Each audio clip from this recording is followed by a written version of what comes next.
Today, I've prepared the biography of Thomas Jefferson. Before you fall asleep, make sure to tell us from where you're listening and what time it is. Now, calm down and listen to the story while falling asleep. I'm wishing you a cozy and comfortable night. As you settle into your warm bed, letting your body sink gently into the mattress, we'll drift together through the life of one of America's most fascinating founding fathers. Thomas Jefferson's story is one of remarkable intellect, complex contradictions, and lasting legacy. Let your breathing slow as we journey back to the rolling hills of Virginia, where our story begins. The soft cadence of my voice will guide you through Jefferson's world as your eyelids grow heavier with each passing moment. There's no need to remember every detail. Just let the gentle flow of history lull you toward peaceful slumber. The soft rustle of Virginia's spring leaves whispered through the rolling hills of Albemarle County on April 13, 1743. It was here, in the quiet solitude of Shadwell Plantation, that Thomas Jefferson took his first breath. The world outside was vast and untamed, a land of thick forests and winding rivers. But within the sturdy walls of the Jefferson home, warmth and stability cradled the newborn. His father, Peter Jefferson, was a man of sturdy build and steady hands, a planter and surveyor whose reputation stretched across the colony. His mother, Jane Randolph Jefferson, came from one of Virginia's most distinguished families, her lineage tracing back to English aristocracy. From the very beginning, young Thomas was surrounded by the quiet dignity of responsibility and the gentle hum of plantation life. Shadwell itself was a place of rhythms, the slow turning of the seasons, the measured pace of work in the fields, the distant calls of enslaved laborers tending crops, and the soft clatter of horses' hooves on dirt paths. The plantation was not grand by the standards of Virginia's wealthiest estates, but it was comfortable, nestled among the foothills of the Blue Ridge Mountains. The land was rich, the air fresh with the scent of earth and growing things. For a child like Thomas, it was a world both vast and intimate, a place where the boundaries between wilderness and civilization blurred. Peter Jefferson loomed large in his son's early years, a figure of quiet strength and practical wisdom. He had carved his own path in the world, rising from modest beginnings to become a respected landowner and mapmaker. His work as a surveyor had taken him deep into Virginia's western frontier, where he had helped chart the unknown, his name etched onto maps that would guide future generations. To young Thomas, his father was a man who understood the land not just as property, but as something alive, something to be studied and revered. Peter had little formal education, but he valued learning deeply, filling the house with books and insisting that his children be well read. In the flickering light of the fireplace, he would sometimes unfold his maps, tracing rivers and mountain ranges with a calloused finger, planting the seeds of curiosity in his son's mind. Thomas was the third of 10 children, and the household at Shadwell was a lively one, filled with the sounds of siblings at play, the murmur of servants moving through their duties, and the quiet authority of his parents. Even as a boy, he was tall and slender, with a quiet intensity in his bright eyes. He loved to wander, to explore the woods and streams surrounding the plantation, collecting leaves, rocks, and fossils, little treasures that spoke of the land's ancient past. His mother, Jane, watched over him with a gentle but firm hand, instilling in him the manners and graces expected of a Randolph. Yet it was his father's influence that ran deepest, shaping his love of knowledge, his respect for hard work, and his unshakable belief in self-reliance. When Thomas was just 9 years old, the rhythms of his childhood shifted. His father enrolled him in a small school run by the Reverend William Douglas, a Scottish clergyman who lived a few miles from Shadwell. There, in a simple wooden schoolhouse, Thomas began his formal education, studying Latin, Greek, and the classics. The lessons were strict, the hours long, but the young boy's mind was quick, absorbing knowledge like the rich Virginia soil soaked up the rain. Even then, he displayed the habits that would define him: an insatiable curiosity, a love of books, and a tendency to lose himself in thought for hours at a time. But childhood, no matter how sheltered, could not last forever. In 1757, when Thomas was 14, Peter Jefferson fell ill.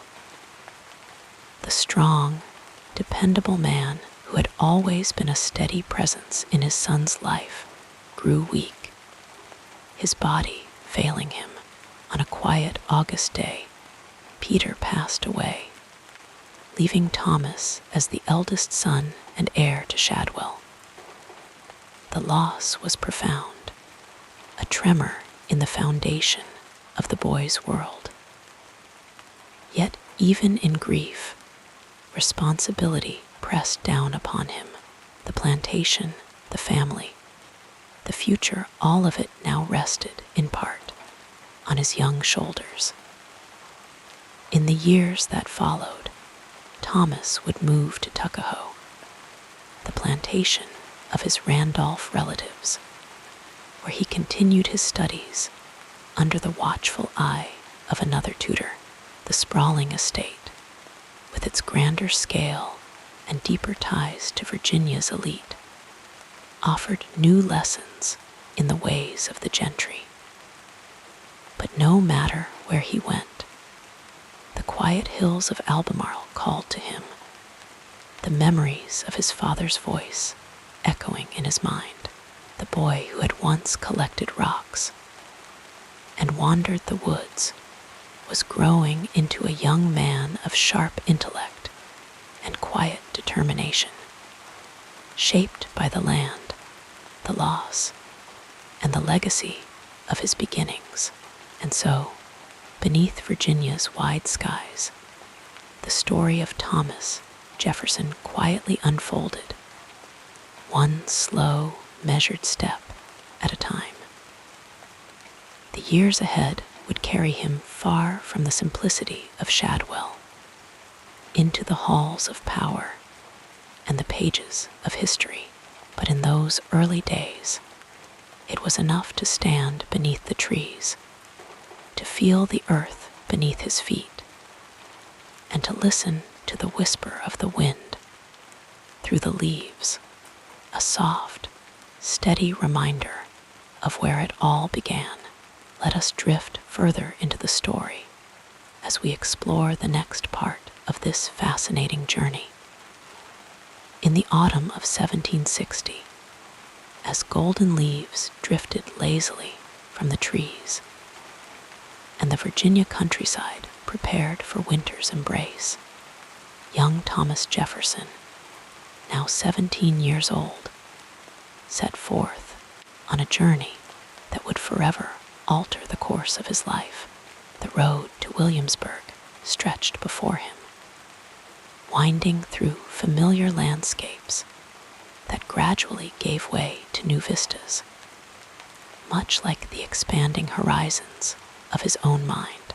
The carriage rocked gently as it carried him away from the rolling hills of Albemarle County, away from the memories of Shadwell and his father's guiding hand. Williamsburg in those days was a place of elegant contradictions, a colonial capital with aspirations of grandeur nestled within the wilderness of the New World. The town itself was laid out in an orderly grid, a physical manifestation of the Enlightenment values that would soon captivate the young Jefferson. As his carriage rumbled down Duke of Gloucester Street, Thomas gazed upon the stately buildings that would frame his intellectual awakening. The governor's palace stood proudly at one end, while the Capitol building anchored the other, symbols of authority and governance that would one day become central to his life's work. It was here, in this modest colonial capital, that Thomas Jefferson entered the College of William and Mary, the second oldest institution of higher learning in America. The college itself was housed in the Wren Building, a stately structure of red brick and white trim that seemed to embody both tradition and possibility. As Jefferson crossed its threshold for the first time, the scent of old books and polished wood enveloped him, a sensory welcome to the world of formal scholarship. The college in those days was small by modern standards, with only a handful of professors and perhaps 60 students at any given time. This intimacy allowed for a closeness between teacher and pupil that would prove transformative for the receptive mind of young Jefferson.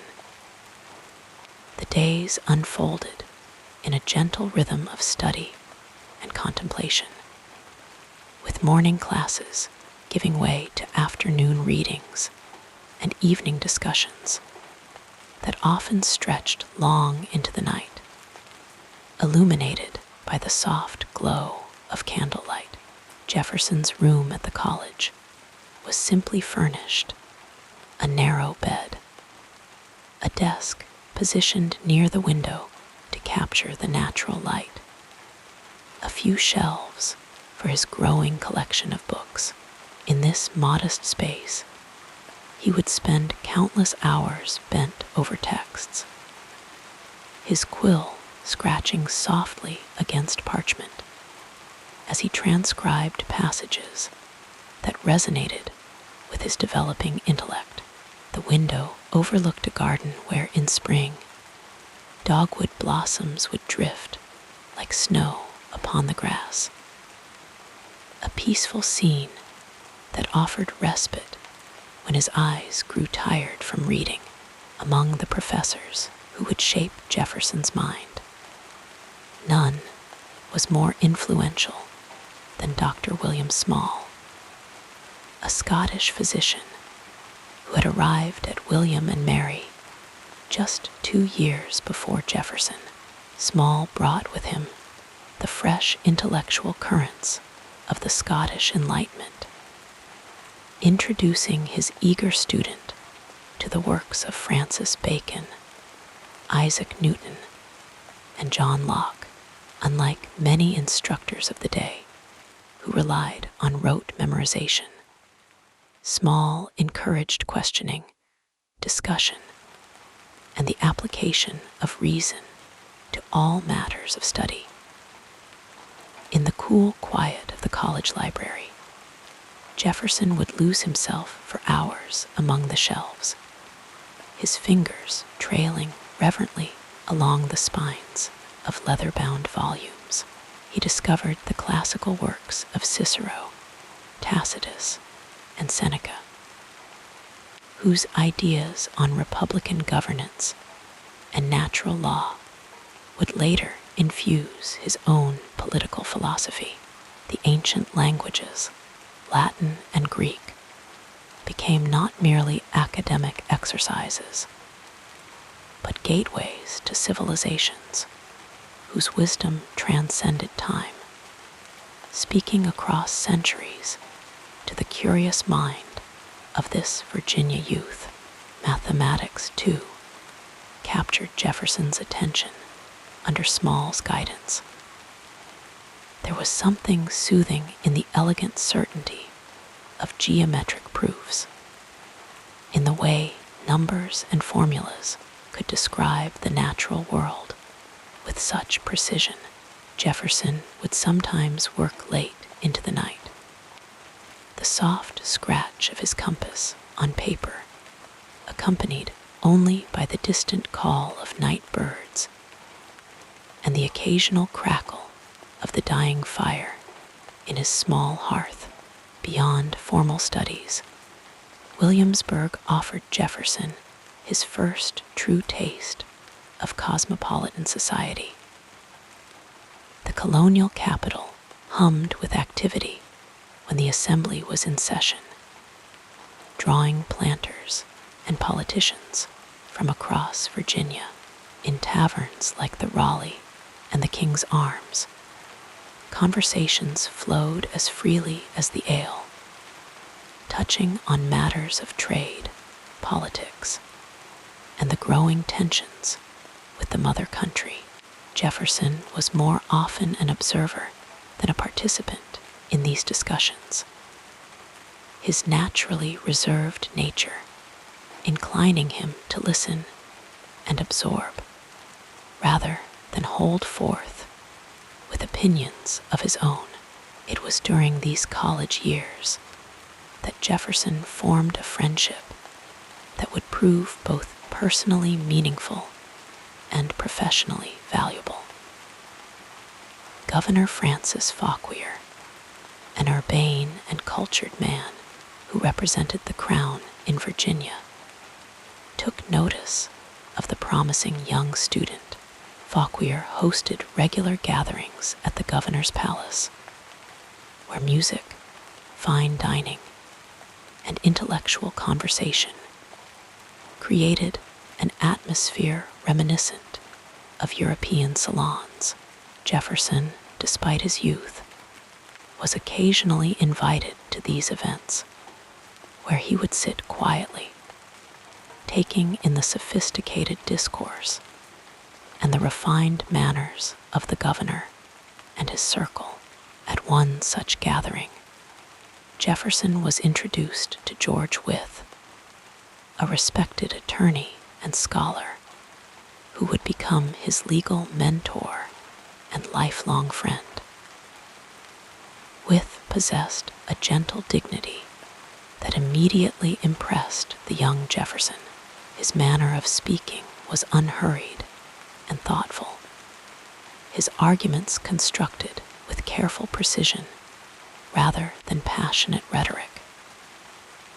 In Wythe, Jefferson recognized a kindred spirit, a man who valued reason above emotion, who sought truth through careful study rather than hasty judgment. As Jefferson's time at William and Mary drew to a close, his path forward became clear. The law, with its foundation in reason and its application to the governance of human affairs, seemed a natural extension of his studies. In 1762, after 2 years at the college, Jefferson approached George Wythe about studying law under his guidance. With recognizing the exceptional quality of Jefferson's mind, agreed to take him as a student. The transition from college student to legal apprentice was a gentle one for Jefferson. He moved from the Wren building to lodgings closer to Wyth's home, carrying with him the books that had become like dear companions.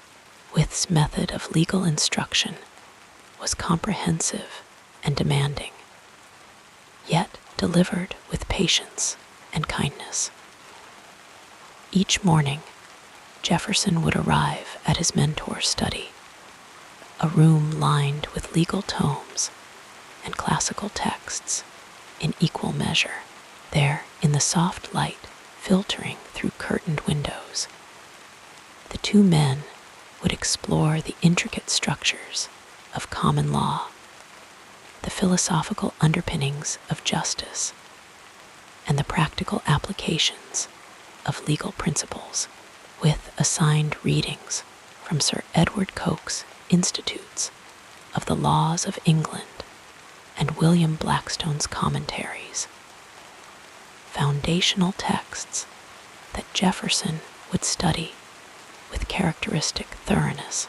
But unlike many legal instructors of the day, Wyth encouraged Jefferson to look beyond the letter of the law to its spirit, to understand not just what the law was, but why it existed and how it might be improved.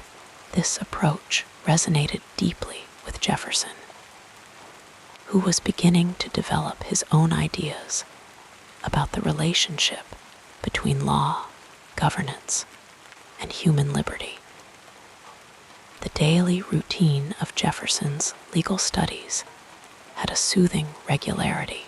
Mornings were devoted to reading cases and legal principles, afternoons to discussing these with Wyth or observing court proceedings, and evenings to reflection and further study. Jefferson maintained a commonplace book during this period, filling its pages with carefully copied passages, personal observations, and questions to explore further. The act of writing itself was meditative for him, the formation of each letter a kind of physical connection to the ideas he was absorbing. Beyond the formal aspects of legal education, Wyth also guided Jefferson in the development of his character as a future attorney. Integrity, thoroughness, and clarity of expression were values Wyth embodied and expected in his pupil. He would often remind Jefferson that the law was not merely a profession, but a calling, one that carried with it responsibilities to society as well as to individual clients. These lessons sank deeply into Jefferson's consciousness, becoming part of the ethical framework that would guide his later public service. During these years of legal study, Jefferson's intellectual horizons continued to expand well beyond the boundaries of jurisprudence. Music remained a constant solace and joy, with the violin providing a welcome respite from the demands of legal texts. He would often play in the evenings, the sweet, melancholy notes drifting through his rooms as the candles burned low. The practice required both technical precision and emotional expression, a balance that appealed to Jefferson's multifaceted mind.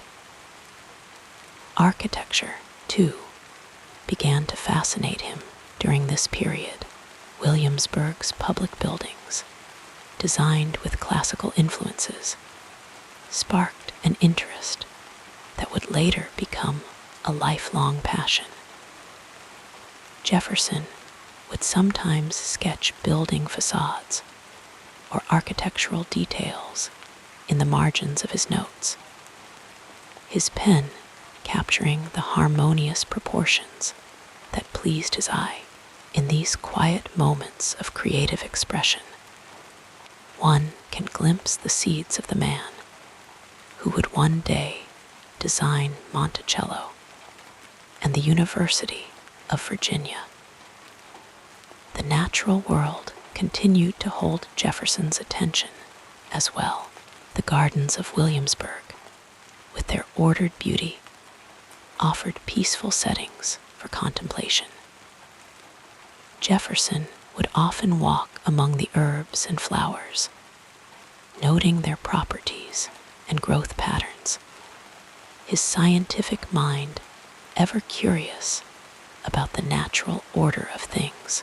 He began collecting plant specimens during this time, pressing them between the pages of books and recording observations about their characteristics, an early expression of the botanical interests that would later flourish at Monticello. As the years of legal study passed, Jefferson gradually absorbed not just the technical knowledge of the law, but also the philosophical currents that were reshaping Western thought. The ideas of the Enlightenment, reason, natural rights, progress, and liberty found fertile ground in his receptive mind. These concepts would later emerge in his own writing, most famously in the Declaration of Independence. But they were first encountered and carefully considered during these formative years in Williamsburg. By 1767, after 5 years of diligent study under Wythe's guidance, Jefferson was ready to begin his own legal practice. He had absorbed an education far broader than mere professional training, one that encompassed philosophy, science, languages, music, and architecture. This holistic intellectual foundation would serve him well in the years to come, as he navigated the increasingly turbulent waters of colonial politics and eventually helped to birth a new nation. The young man who had arrived in Williamsburg 7 years earlier, still grieving the loss of his father and uncertain of his path, departed as a well-educated gentleman with a clear sense of purpose. The quiet, studious boy had become a thoughtful, principled man, his mind enriched by exposure to the great ideas of human history and sharpened by rigorous legal training. Though he could not yet know the specific challenges that awaited him, Thomas Jefferson carried with him the intellectual tools that would enable him to meet those challenges with wisdom and vision. As he journeyed back toward Albemarle County, now a qualified attorney rather than a tentative student, the familiar landscape seemed somehow different. The same rolling hills and flowing rivers greeted him, but his eyes now saw them through the lens of his expanded understanding. The Virginia of his childhood remained dear to his heart, but his mind now belonged partly to a larger world of ideas, a world he would spend the rest of his life exploring, questioning, and ultimately helping to reshape. The peaceful narrative of this life continues as we turn our attention to what happened next. The rolling hills of Albemarle County had always held a special place in Thomas Jefferson's heart, but it was on one particular summit a small mountain he called Monticello, Italian for little mountain, that he envisioned a home unlike any other in America, even as a young man, long before he had the means or the time to bring his dream to life. Jefferson would ride to the top of that hill, sit beneath the shade of an ancient oak, and imagine the house that would one day crown it. It was not merely a dwelling he envisioned, but a living expression of his ideals, harmony with nature, innovation in design, and a blending of old-world elegance with new-world practicality. The first sketches for Monticello emerged in the late 1760s, shortly after Jefferson's return from Williamsburg, when the land was still wild and untouched. He had studied architecture through books, absorbing the principles of Palladio, the great Italian Renaissance architect who believed buildings should reflect the symmetry and proportion found in nature. But Jefferson was never one to simply copy. He adapted, refined, and reimagined, turning classical forms into something distinctly his own. The earliest plans for the house, drawn in his neat, precise hand, showed a 2-story brick structure with a portico modeled after ancient Roman temples. Yet even then, he was already thinking beyond tradition, tucking in hidden staircases, designing alcoves for books, and positioning windows to frame the sweeping views of the Blue Ridge Mountains. Construction began in 1768, when Jefferson was only 25. The first bricks were molded from the red clay of the mountainside itself, fired on site by enslaved laborers whose skill and craftsmanship would bring his vision to life. The work was slow, interrupted by political duties, and later by the Revolution. But whenever he could, Jefferson returned to Monticello, adjusting plans, refining details, and experimenting with new ideas. He kept meticulous notes in his memorandum books, recording every expense, every measurement, every change. Nothing was too small to escape his attention. The depth of a window sill, the angle of a roofline, even the way sunlight would filter through the trees at different times of day. Then came his time in Europe.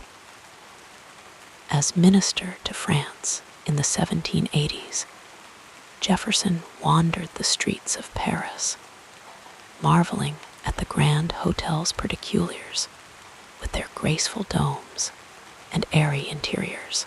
He visited the countryside, studying the smaller, but no less elegant homes that seemed to grow naturally from the land.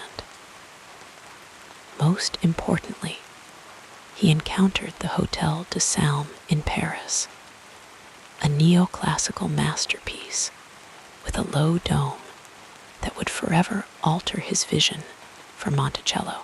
Standing before it, he later wrote, he gazed at it for hours like a lover, and from that moment, he knew his home must change. Upon his return to America, Jefferson embarked on what he called the remodeling, though in truth, it was nearly a complete rebuilding. The original 2-story house was stripped down, its height lowered, its wings extended. The new design was sleeker, more modern, crowned with that graceful dome that had so captivated him in Paris. Inside, every inch was optimized for both beauty and function. The entrance hall became a museum of natural history, filled with fossils, Native American artifacts, and maps. The parlor, painted in his favorite shade of verdigris green, housed his fine collection of art and musical instruments. Even the bedrooms were arranged with quiet efficiency, alcove beds tucked into walls to save space, their curtains drawn for privacy. But perhaps the most ingenious features were the small, almost invisible details that made life at Monticello both comfortable and efficient. Jefferson despised wasted motion, and so he designed the house to minimize it. A clock in the entrance hall, connected by a series of ropes and pulleys to a great weather vane on the roof, told not only the time, but the direction of the wind. Revolving doors with shelves allowed servants to deliver meals without intruding on private conversations. A dumbwaiter built into the dining room fireplace brought wine up from the cellar with a simple tug of a cord. Even the windows were designed to slide vertically into the walls, so that on warm summer evenings, the boundaries between indoors and outdoors dissolved. Monticello was never truly finished. For over 40 years, Jefferson tinkered, adjusted, and refined. He planted gardens that bloomed in careful succession, ensuring color throughout the seasons. Orchards of peaches and apples spread across the slopes, while vineyards experimented with new varieties of grapes. The vegetable garden, terraced into the hillside, grew over 300 varieties of plants, a living laboratory of agricultural innovation. Even the walkways were designed with purpose, serpentine paths that slowed the visitor's pace, encouraging reflection on the beauty around them. In the end, Monticello was more than a house. It was a physical manifestation of Jefferson's mind, restless, curious, always evolving. It blended the classical and the modern, the European and the American, the grand and the intimate. It was a place where science and art coexisted, where every detail had intention, where the landscape itself was part of the architecture.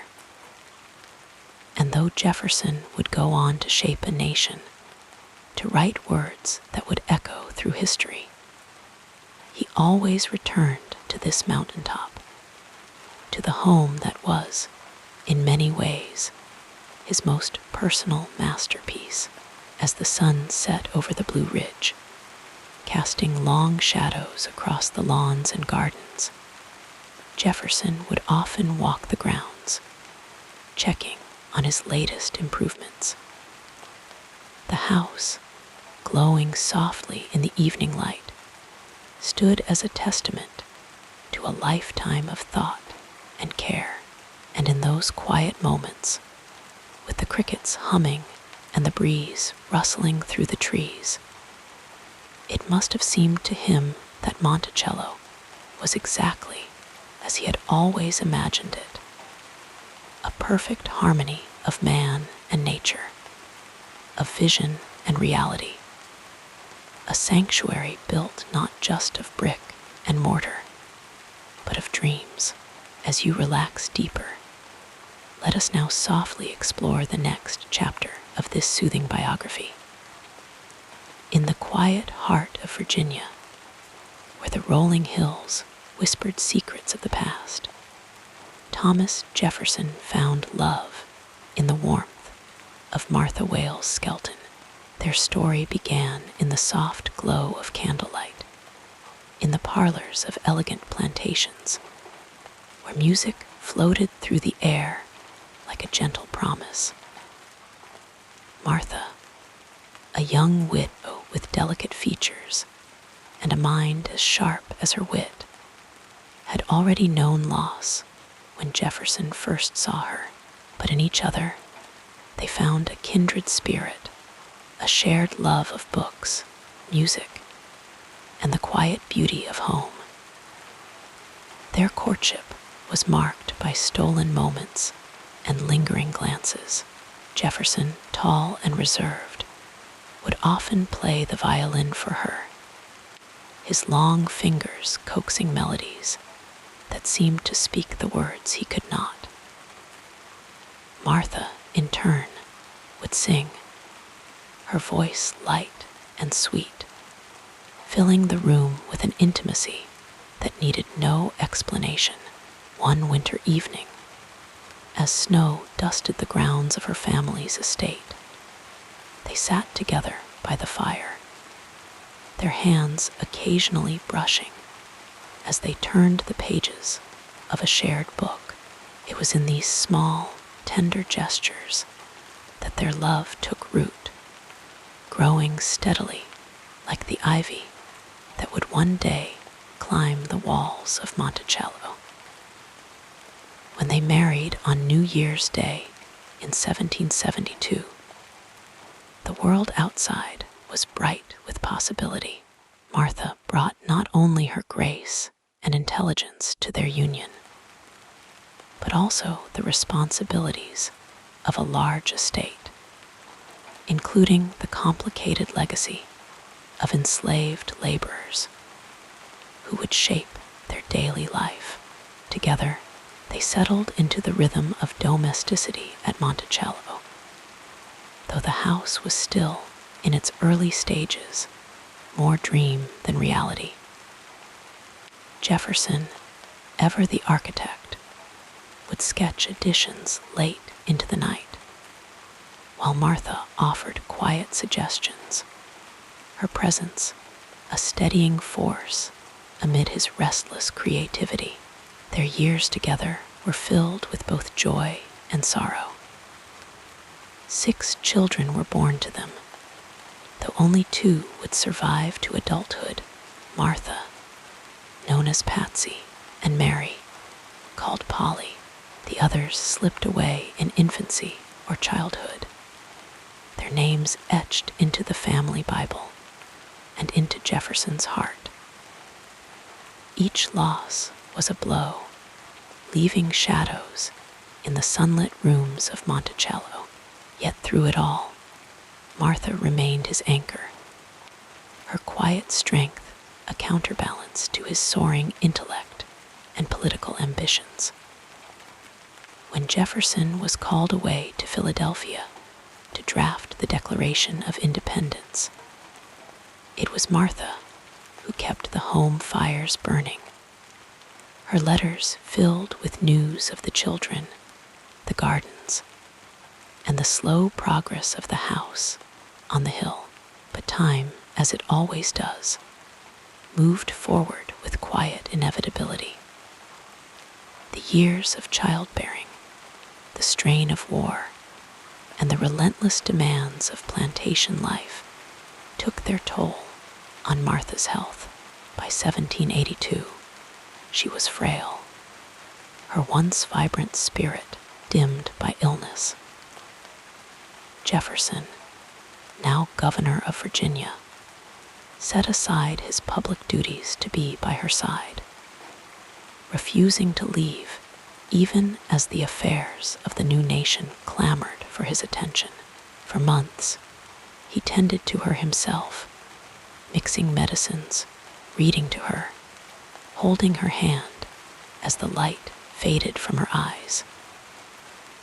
On a September afternoon, as the first hints of autumn brushed the trees around Monticello, Martha slipped away. Jefferson, grief-stricken, collapsed in the days that followed, retreating to his room in a storm of sorrow. His daughter Patsy, just 10 years old, would later recall how he remained shut away for weeks, walking the halls like a ghost, unable to bear the weight of his loss. When he finally emerged, it was with a resolve never to marry again. Martha had been his true companion, the one who understood the quiet depths of his soul, and without her, he would not seek to fill that space.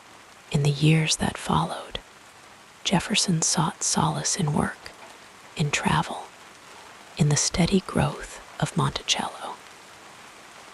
But the absence of Martha lingered in the empty chair by the fireplace, in the unfinished sketches of rooms she would never see, in the songs he no longer played on his violin.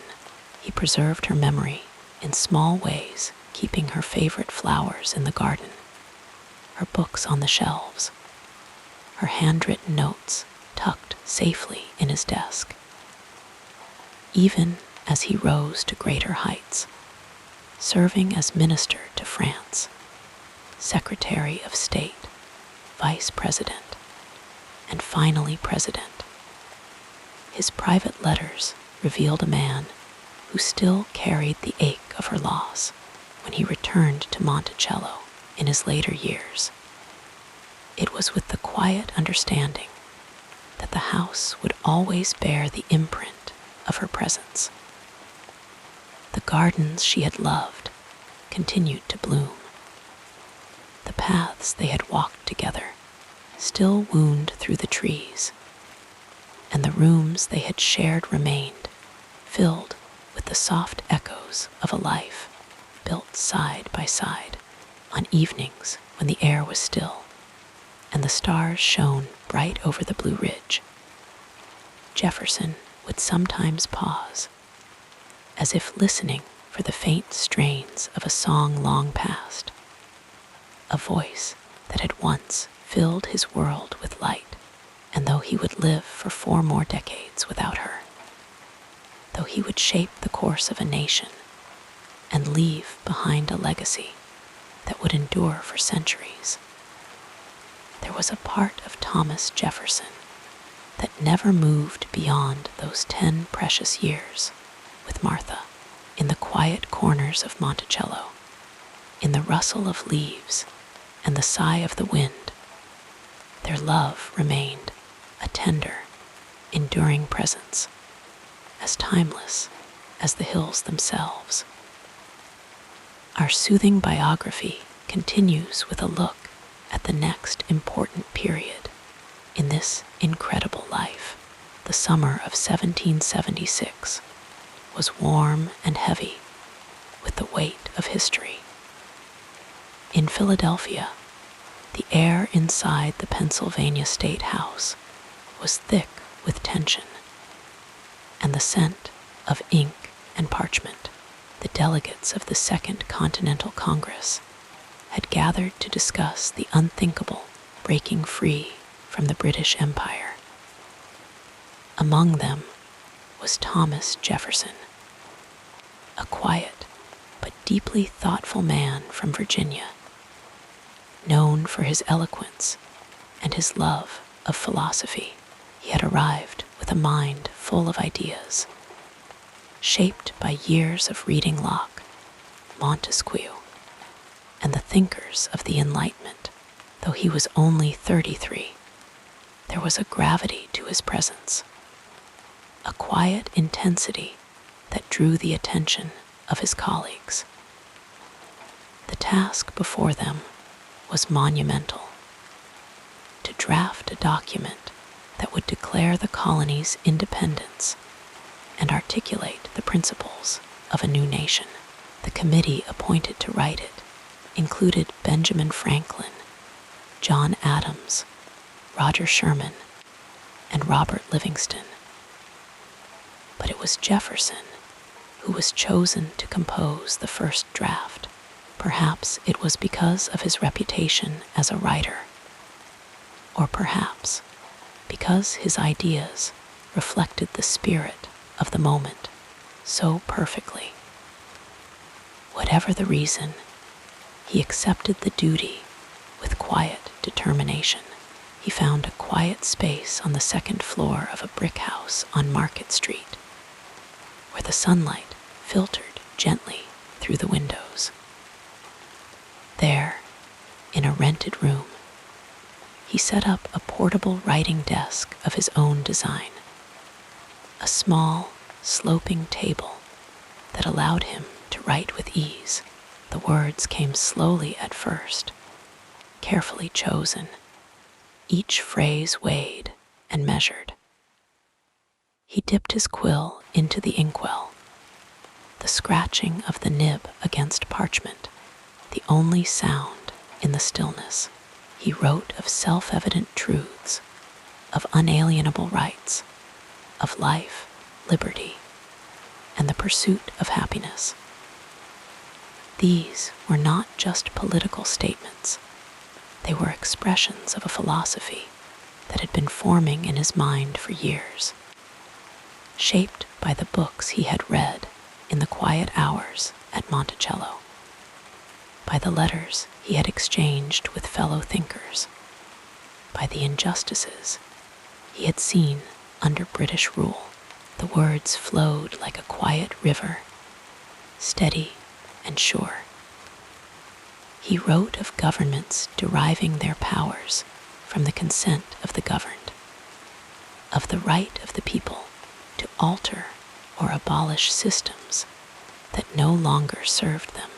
Each sentence was a careful distillation of Enlightenment ideals, refined into language that was both precise and poetic. He did not rush. He paused often, looking out the window at the bustling streets below, letting the ideas settle in his mind before committing them to paper. When the draft was finished, he presented it to Franklin and Adams, who offered small suggestions, but largely admired his work. Franklin, ever the editor, made a few gentle changes, smoothing a phrase here and there, but the heart of the document remained Jefferson's. Then it was returned to Congress, where the delegates debated each line, each word. Some passages were softened, others removed entirely. Jefferson's vehement condemnation of the slave trade, for instance, was struck out to secure the votes of Southern delegates. He sat silently through these deliberations, watching as his carefully crafted sentences were altered, but he understood the necessity of compromise. On the 4th of July, the final version was approved, and the Declaration of Independence was sent to the printer. The words Jefferson had written in that quiet room would soon be read aloud in town squares, printed in newspapers, carried across the colonies by horseback and ship. They would echo through the streets of Boston, the harbors of Charleston, the farms of Virginia, becoming the voice of a revolution. In the years that followed, Jefferson would often be asked about the writing of the Declaration. He would downplay his role, saying that he had merely put into words what others were already thinking. But those who knew him understood the depth of thought behind each phrase, the care with which he had chosen every word. The Declaration was not just a political document. It was a philosophical statement, a vision of what a society could be. Its ideas would ripple far beyond the American Revolution, inspiring movements for freedom and equality across the world. Even in his later years, when he had returned to Monticello and the quiet rhythms of plantation life, Jefferson would sometimes take out his original draft, reading over the words he had written so long ago. The ink had faded slightly, the edges of the paper worn from handling, but the ideas remained as vibrant as ever. He would think of that summer in Philadelphia, of the heat and the hope, of the moment when a new nation had found its voice. And though so much of his life had been marked by loss, by the absence of Martha, by the weight of public service, those words, those ideals, remained a constant. The Declaration of Independence was more than a document. It was a promise, a declaration of what humanity could aspire to. And in the stillness of his study, surrounded by his books and his memories, Jefferson could still hear the echoes of those words, as enduring as the hills around Monticello, as timeless as the stars above. Let your mind float with these gentle recollections as we move forward in our story. In the quiet of a Parisian evening, with the golden light of the setting sun filtering through the tall windows of his residence on the Champs-Élysées, Thomas Jefferson often found himself reflecting on the strange beauty of his new life. It was 1784, and the man who had once penned the words of revolution now found himself far from the rolling hills of Virginia, navigating the intricate world of European diplomacy. The air was thick with the scent of freshly baked bread from the nearby boulangeries, mingling with the faint perfume of blooming chestnut trees along the boulevards. The sounds of carriage wheels on cobblestones and the distant murmur of conversation in French filled the streets, a constant reminder of how far he had come from the quiet solitude of Monticello. Jefferson had arrived in France with a deep sense of duty, tasked with securing commercial treaties and strengthening the young United States position on the world stage. Alongside Benjamin Franklin and John Adams, he worked diligently, negotiating trade agreements and ensuring that America's interests were represented in the courts of Europe. But beyond the formalities of diplomacy, Paris offered Jefferson something else, an immersion in the arts, sciences, and intellectual currents of the Enlightenment. The city was alive with ideas, and Jefferson, ever the student, absorbed them all with quiet fascination.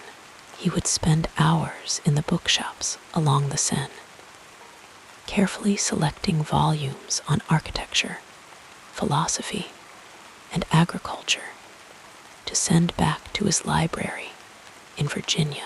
The Parisian salons, where philosophers and artists gathered to discuss the latest theories, became a regular haunt for him. There, in softly lit rooms filled with the murmur of animated conversation, Jefferson listened intently, his mind always working, always connecting new ideas to the principles he had outlined in the Declaration of Independence. He was particularly drawn to the works of the French physiocrats, who advocated for agrarian economies and limited government, ideas that resonated deeply with his own vision for America. Yet it was not just the intellectual life of Paris that captivated him. The city itself was a marvel, a living testament to human creativity. He admired the symmetry of the Place Louis XV, the grandeur of the Louvre, and the delicate beauty of the gardens at Versailles. Architecture had always been a passion for Jefferson, and in France, he found endless inspiration. He filled his notebooks with sketches of arches, columns, and domes, designs he would later incorporate into his own home at Monticello. The light, airy interiors of French buildings, with their tall windows and graceful proportions, left a lasting impression on him, shaping his aesthetic sensibilities for years to come. But life in Paris was not without its shadows, even as Jefferson moved through the glittering world of the French aristocracy. He could not ignore the tensions simmering beneath the surface. The extravagance of the royal court stood in stark contrast to the struggles of the common people, burdened by heavy taxes and food shortages. Jefferson, ever observant, noted these disparities in his letters, sensing the winds of change that would soon lead to revolution. He watched with quiet concern as the unrest grew, knowing that the ideals of liberty and equality he had championed in America were beginning to take root here as well. Amidst the demands of diplomacy and the whirl of Parisian society, there was one relationship that brought Jefferson a rare and unexpected lightness of heart. In the summer of 1786, he met Maria Cosway, a talented Anglo-Italian artist, at a gathering in the city. She was vivacious, charming, and deeply cultured, qualities that drew Jefferson to her almost immediately. Their friendship blossomed in the shaded walks of the Parc Monceau, and over quiet afternoons spent discussing art and music. For Jefferson, still mourning the loss of his wife Martha, Maria offered companionship and a fleeting sense of joy. Their letters, filled with playful banter and intellectual exchange, revealed a side of Jefferson seldom seen, a man capable of deep emotion, of longing, of poetic expression. One afternoon, as they strolled through the gardens of the Palais Royal, Maria turned to him with a question about America, about the wide-open spaces he so often described. Jefferson's voice softened as he spoke of the Virginia countryside, of the way the sunlight filtered through the trees in the early morning, of the quiet rivers that wound their way through the land. There was a homesickness in his words, a yearning for the simplicity of Monticello. Maria listened intently, her artist's eye picturing the scenes he painted with his words. In that moment, Jefferson felt a rare sense of connection, of being truly understood. But like all things in Paris, their time together was fleeting.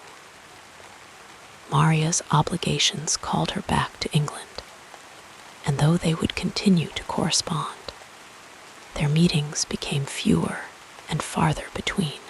Jefferson, ever the pragmatist, accepted the separation with quiet resignation, though his letters to her would remain among his most personal and revealing writings. As the years passed, Jefferson's role in France took on new urgency. The rumblings of revolution grew louder, and he watched with a mixture of hope and apprehension as the old order began to crumble. He had seen firsthand the injustices of the French system, and though he sympathized with the cause of reform, He feared the violence that might accompany it in his final days in Paris as he packed his belongings and prepared to return to America. He could not shake the feeling that he was leaving at the dawn of a new era, one that would reshape Europe in ways no one could yet foresee. The ship that carried him back across the Atlantic in 1789 was a quiet refuge, a place for reflection. As the coastline of France faded into the distance, Jefferson thought of all he had experienced, the brilliance of the salons, the beauty of the architecture, the warmth of friendships forged in a foreign land. He thought, too, of the lessons he would carry home, the importance of education, the value of cultural exchange, the enduring power of the ideals he had spent his life defending. And so, as the waves rocked the ship gently beneath him, Jefferson closed his eyes, letting the memories of Paris drift through his mind, like the soft notes of a harpsichord in a candle-lit room. The city had changed him, broadened him, in ways he would only fully understand in the years to come. But for now, in the quiet of the sea, there was only the gentle rhythm of the water, the whisper of the wind, and the slow, steady certainty that his work, both in France and beyond, was far from over. Drifting like clouds across the evening sky, we now move to the next part of this calming life story. The return of Thomas Jefferson to America in 1789 marked the beginning of a new chapter, not just in his own life, but in the unfolding story of the young republic. The nation he came back to was still finding its footing, its institutions still soft and malleable like wet clay waiting to be shaped. And as he stepped onto the familiar soil of Virginia, he carried with him not only the memories of France, but also a vision of what America could become, one that would soon clash with the ideas of another brilliant mind, Alexander Hamilton. In those early days of Washington's presidency, the air was thick with possibility. The Constitution had been ratified, the government was taking form, and yet there were no political parties, no hardened divisions, only a shared hope for the future. But beneath the surface, disagreements simmered, quiet but persistent, like the distant rumble of thunder on a summer evening. Jefferson, as Secretary of State, and Hamilton, as Secretary of the Treasury, stood at the center of these emerging tensions.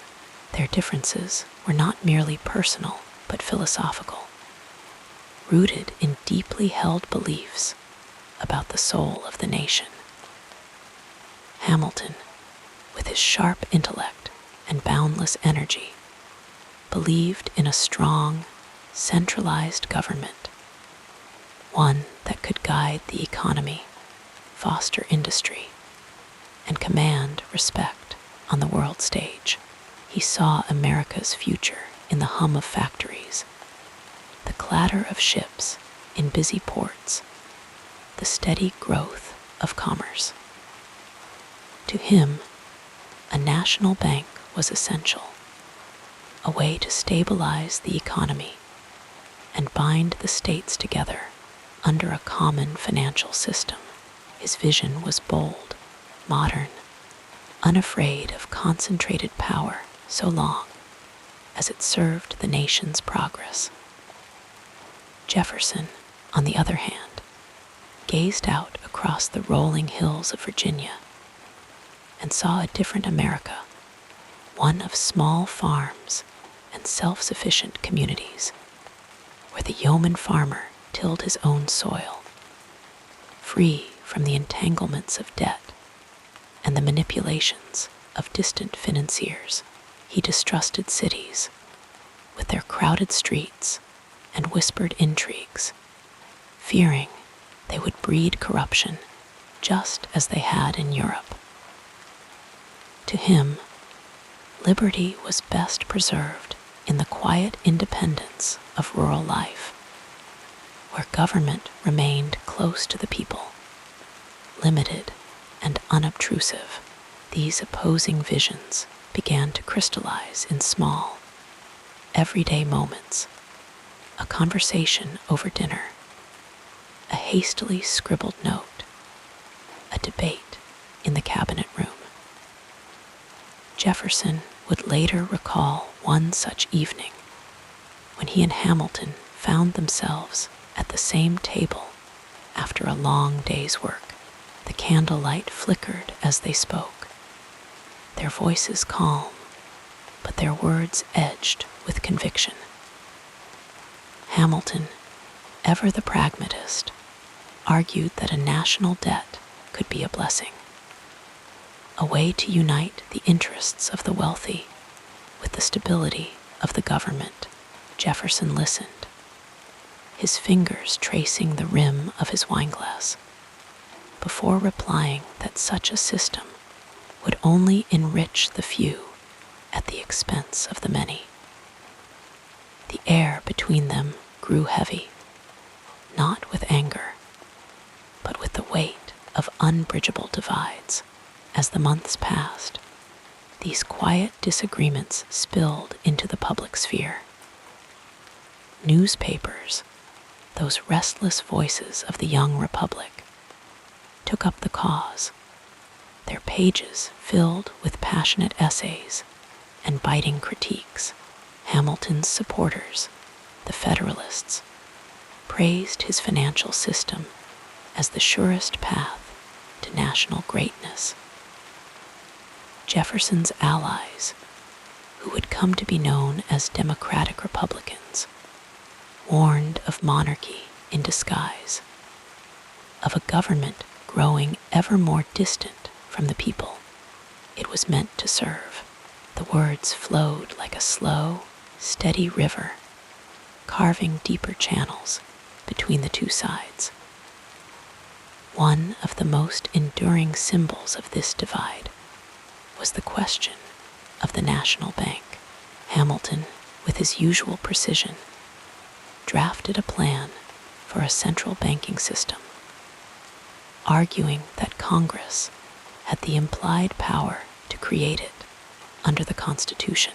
Jefferson, ever the strict constructionist, insisted that if the Constitution did not explicitly grant a power, it remained with the states or the people. The debate reached Washington's desk, where he weighed their arguments late into the night, the scratch of his quill the only sound in the stillness.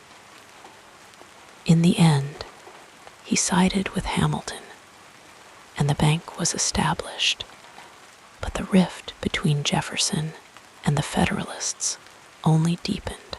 Yet for all their differences, there was a strange kind of respect between Jefferson and Hamilton, an acknowledgement that each man was fighting for what he believed was best for the country.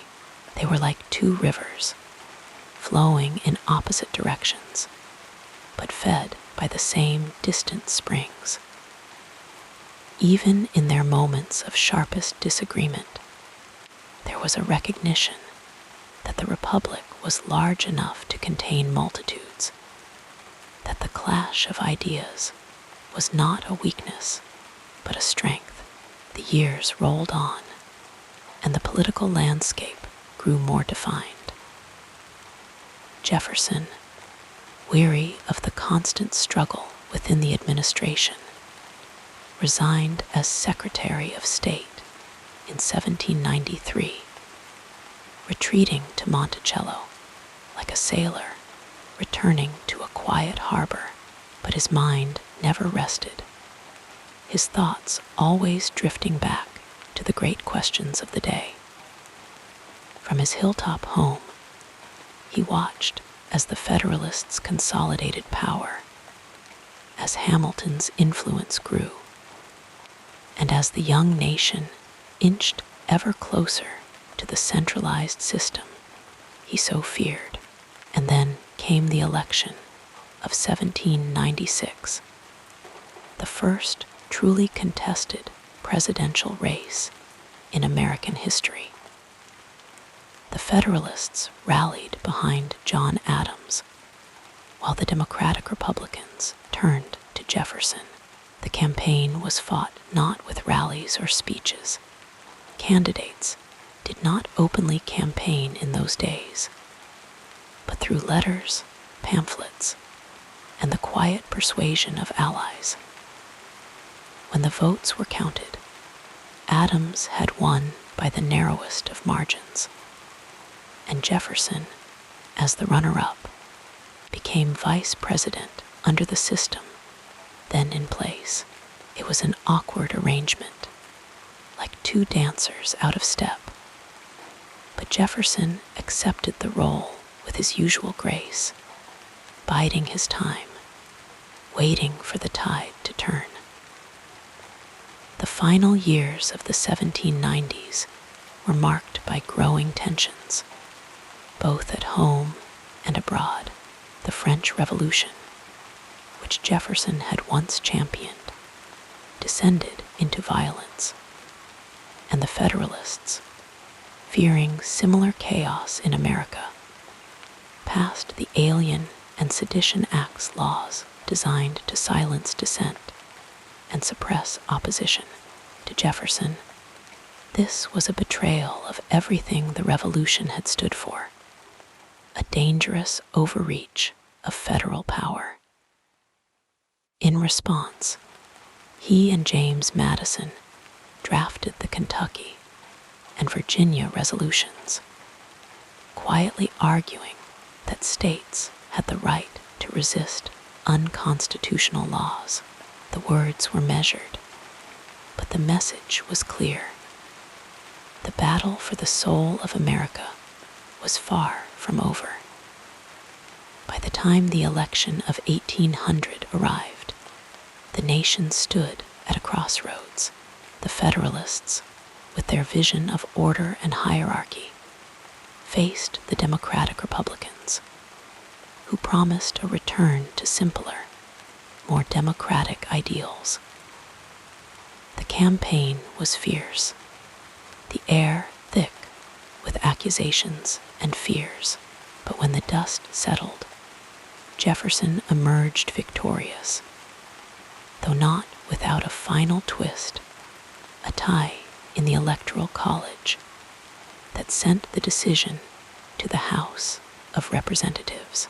For days, the votes dragged on, the tension almost unbearable, until at last, on the 36th ballot, Jefferson was declared the winner. And so, on a clear March morning in 1801, Thomas Jefferson walked to the Capitol to take the oath of office, his voice calm as he spoke of unity and reconciliation. "We are all Republicans. We are all Federalists," he declared, a gentle reminder that beneath the divisions, they were still one people.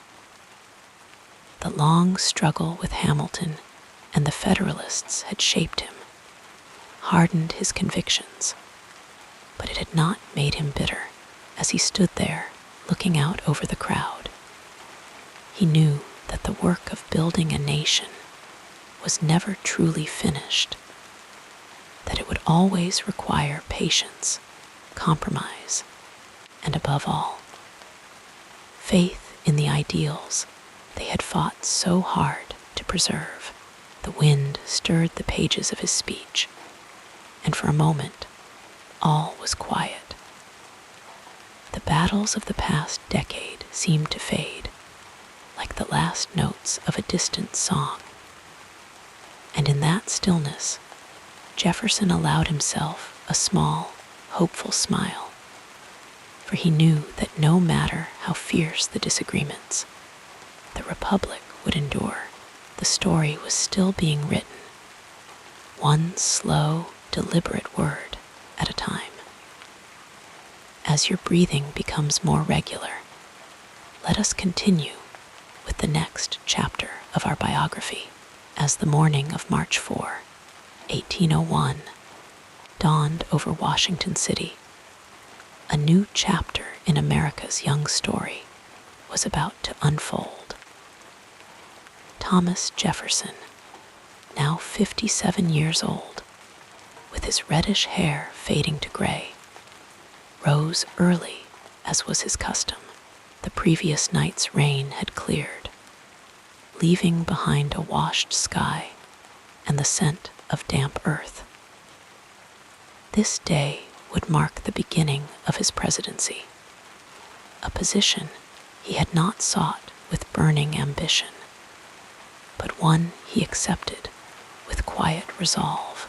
The inauguration itself reflected Jefferson's preference for simplicity. Unlike the more formal ceremonies of Washington and Adams before him, Jefferson chose to walk from his boarding house to the Capitol, dressed in ordinary clothes, his footsteps unhurried on the muddy streets. The gentle rhythm of his stride matched the measured pace of his thoughts, for he carried with him dreams for a nation still finding its way. Inside the Senate chamber, Jefferson took the oath of office administered by Chief Justice John Marshall, a political rival but a fellow Virginian. His inaugural address flowed with soothing cadences, his voice soft, yet reaching every corner of the room. He spoke of healing, of bringing together a people divided by bitter partisan conflicts. The words settled like a comforting blanket over those assembled, reassuring both his supporters and those who had opposed him. In those early days of his presidency, Jefferson moved through the executive mansion with an air of thoughtful contemplation. The rooms were not yet fully furnished, and his footsteps echoed slightly on the wooden floors.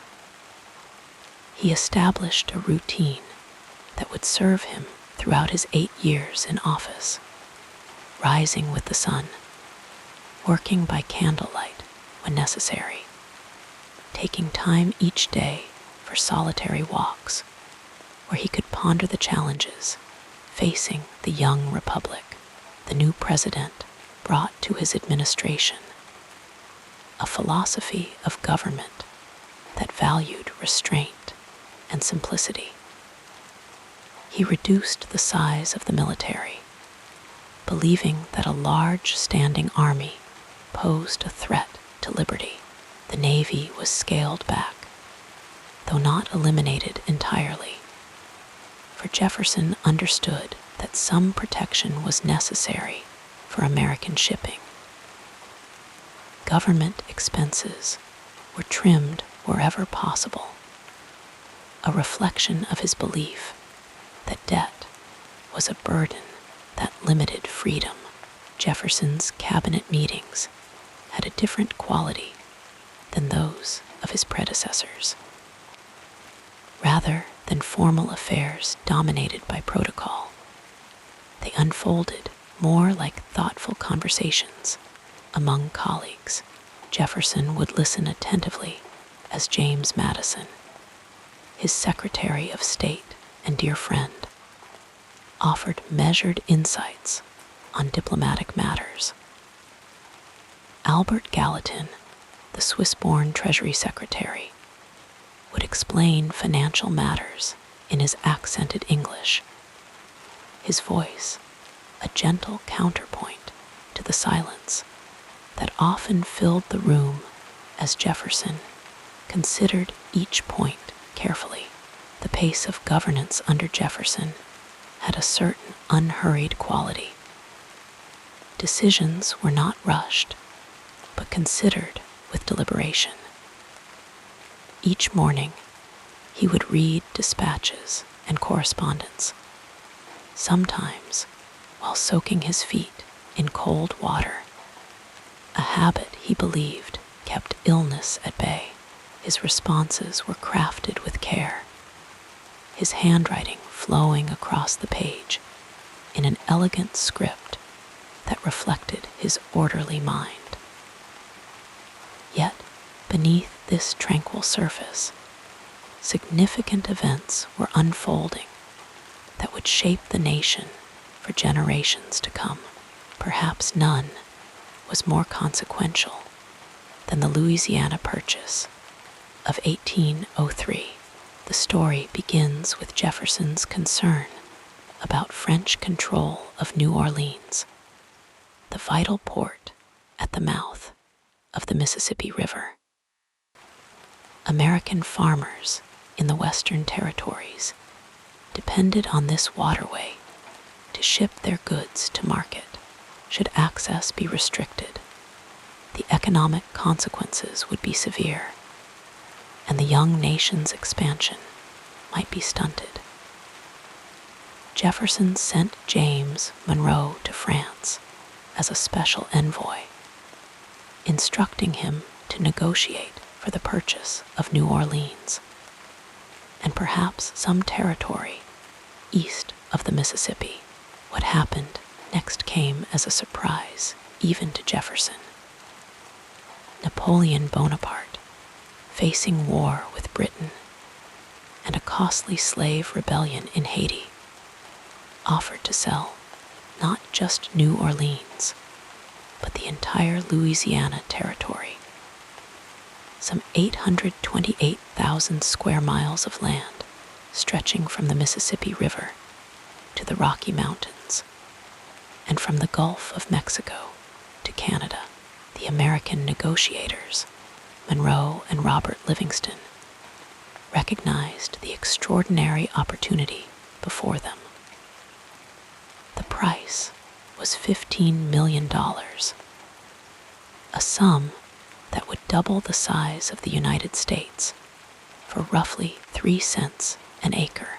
They agreed to the purchase, exceeding their instructions, but understanding the magnitude of the opportunity. When word reached Jefferson, he received it with mixed emotions. On one hand, the acquisition aligned perfectly with his vision of an agrarian republic, where generations of farmers could find land and prosperity. On the other hand, he had always interpreted the Constitution strictly, and he could find no specific authorization for the president to purchase territory. This philosophical dilemma troubled his sleep for several nights. As he paced the floors of the White House, the moonlight casting long shadows through the windows. In the end, Jefferson's practical side prevailed over his constitutional scruples. He submitted the treaty to the Senate, where it was ratified with overwhelming support. The Louisiana Purchase would stand as perhaps the most significant achievement of Jefferson's presidency, though it came at the cost of compromising some of his most deeply held principles about limited government. With this vast new territory, now part of the United States, Jefferson's scientific curiosity and desire for knowledge led him to organize an expedition to explore the unknown lands. He had long been interested in what lay beyond the Mississippi, having attempted years earlier to sponsor an exploration led by André Micox, which had never materialized. Now, as president, he had both the authority and resources to fulfill this dream. Jefferson selected his personal secretary, Meriwether Lewis, to lead the expedition. Lewis, in turn, chose William Clark as his co-commander. Together, they would lead what became known as the Corps of Discovery. Jefferson spent many evenings with Lewis, discussing the scientific, geographic, and diplomatic objectives of the journey. The fireplace would crackle softly as they spoke of plants, yet undocumented, animals only rumored to exist, and Native American nations with whom the United States hoped to establish peaceful relations. Jefferson's instructions to Lewis were comprehensive and reflected his wide-ranging interests. Lewis was to observe and record information about the flora, fauna, geography, and native peoples of the region. He was to note soil types, mineral deposits, climate variations, anything that might be of scientific value or practical use. Jefferson also hoped the expedition might discover a water route across the continent, the fabled Northwest Passage that had eluded explorers for centuries. The Lewis and Clark expedition departed in May 1804, beginning a journey that would last more than 2 years. As they ventured into the unknown, Jefferson would often gaze westward from the White House, imagining their progress. Each night before retiring, he would make a note in his journal, wondering where the explorers might be, what wonders they might be seeing, what hardships they might be enduring. During these same years, Jefferson navigated complex international challenges with the same deliberate approach he brought to domestic matters. The young United States existed in a world dominated by European powers, particularly Britain and France, who were engaged in the Napoleonic Wars. American shipping, caught between these warring nations, suffered from seizures, impressment of sailors, and other violations of neutrality. Jefferson sought to protect American interests without being drawn into the conflict. His approach was economic rather than military. The Embargo Act of 1807 prohibited American ships from engaging in foreign trade. Jefferson believed that both Britain and France depended on American goods and would be forced to respect American neutrality if those goods were withheld. The embargo, however, proved more damaging to Americans than to the European powers. Merchants in port cities watched their livelihoods disappear as ships sat idle at the docks. Smuggling became common along the Canadian border, and enforcement proved difficult. Jefferson would sometimes stand at his window in the evening, looking out over the Potomac, wondering if he had miscalculated, if there might have been another way to assert American rights without causing such hardship to his own people. Despite these challenges, Jefferson's presidency was marked by a certain serenity of purpose. His daily routine remained consistent, rising early, working through the morning, taking time for reading and correspondence in the afternoon. He dined simply, though he maintained an excellent wine cellar. Visitors to the White House found him a gracious host who could converse knowledgeably on topics ranging from architecture to zoology. His voice always measured, never raised in anger or haste. Music provided solace during difficult times. Jefferson would often play his violin in the evening, the melodies drifting through the rooms of the White House like gentle thoughts seeking expression. Sometimes he would play duets with his daughter Martha when she visited. The harmonies they created a reminder of the family life he had known at Monticello. As his presidency continued into its second term, Jefferson faced increasing criticism from Federalist opponents, and even from some within his own party. The failure of the embargo policy was particularly damaging. Yet he maintained his composure, responding to attacks not with anger, but with reasoned arguments.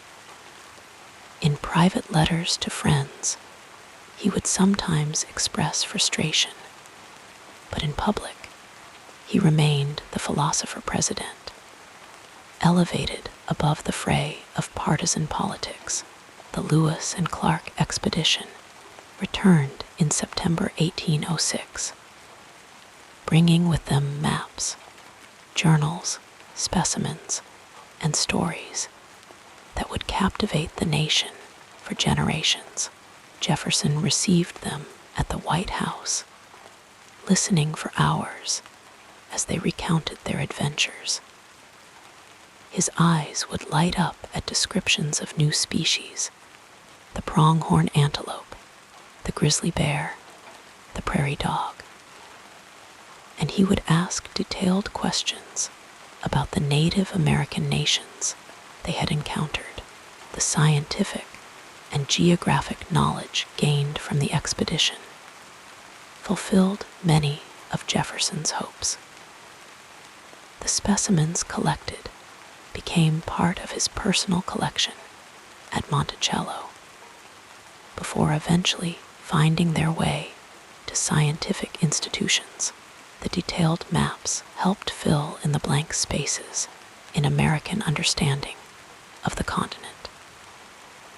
And while the Northwest Passage remained elusive, indeed, would prove not to exist as imagined, the expedition had opened the West to American expansion in ways that would transform the nation. As Jefferson's second term drew to a close, he looked forward to retirement at Monticello with a sense of relief. The burdens of office had weighed heavily upon him, particularly in the later years.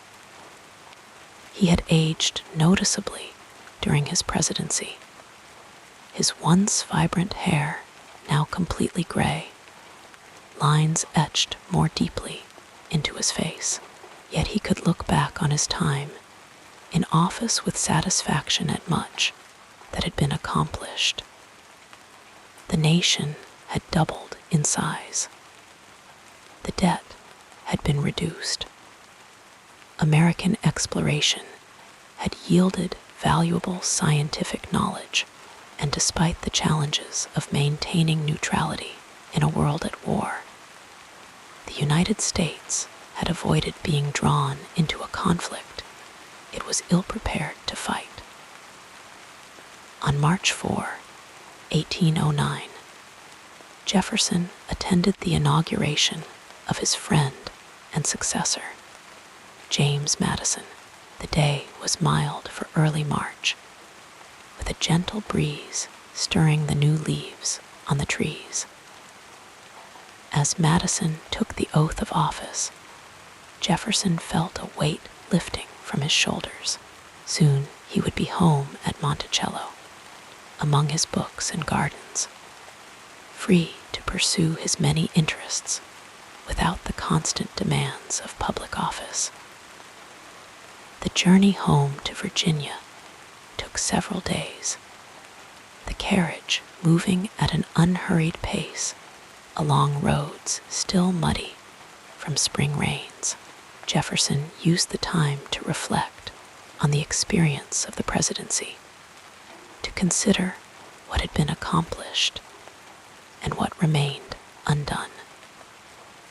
The landscape gradually changed as they moved south, the flat terrain around Washington giving way to the rolling hills of Virginia, each mile bringing him closer to the home he loved. When at last Monticello came into view, its dome gleaming in the afternoon sun, Jefferson felt a deep sense of contentment. His presidential legacy would be for others to judge, but he knew that he had served with integrity, guided by a vision of America as a land of liberty, opportunity, and enlightenment. The nation was still young, still finding its way, but Jefferson had helped set its course during 8 crucial years. As evening settled over Monticello, that first night of his retirement, Jefferson sat on the portico, watching the stars appear one by one in the darkening sky.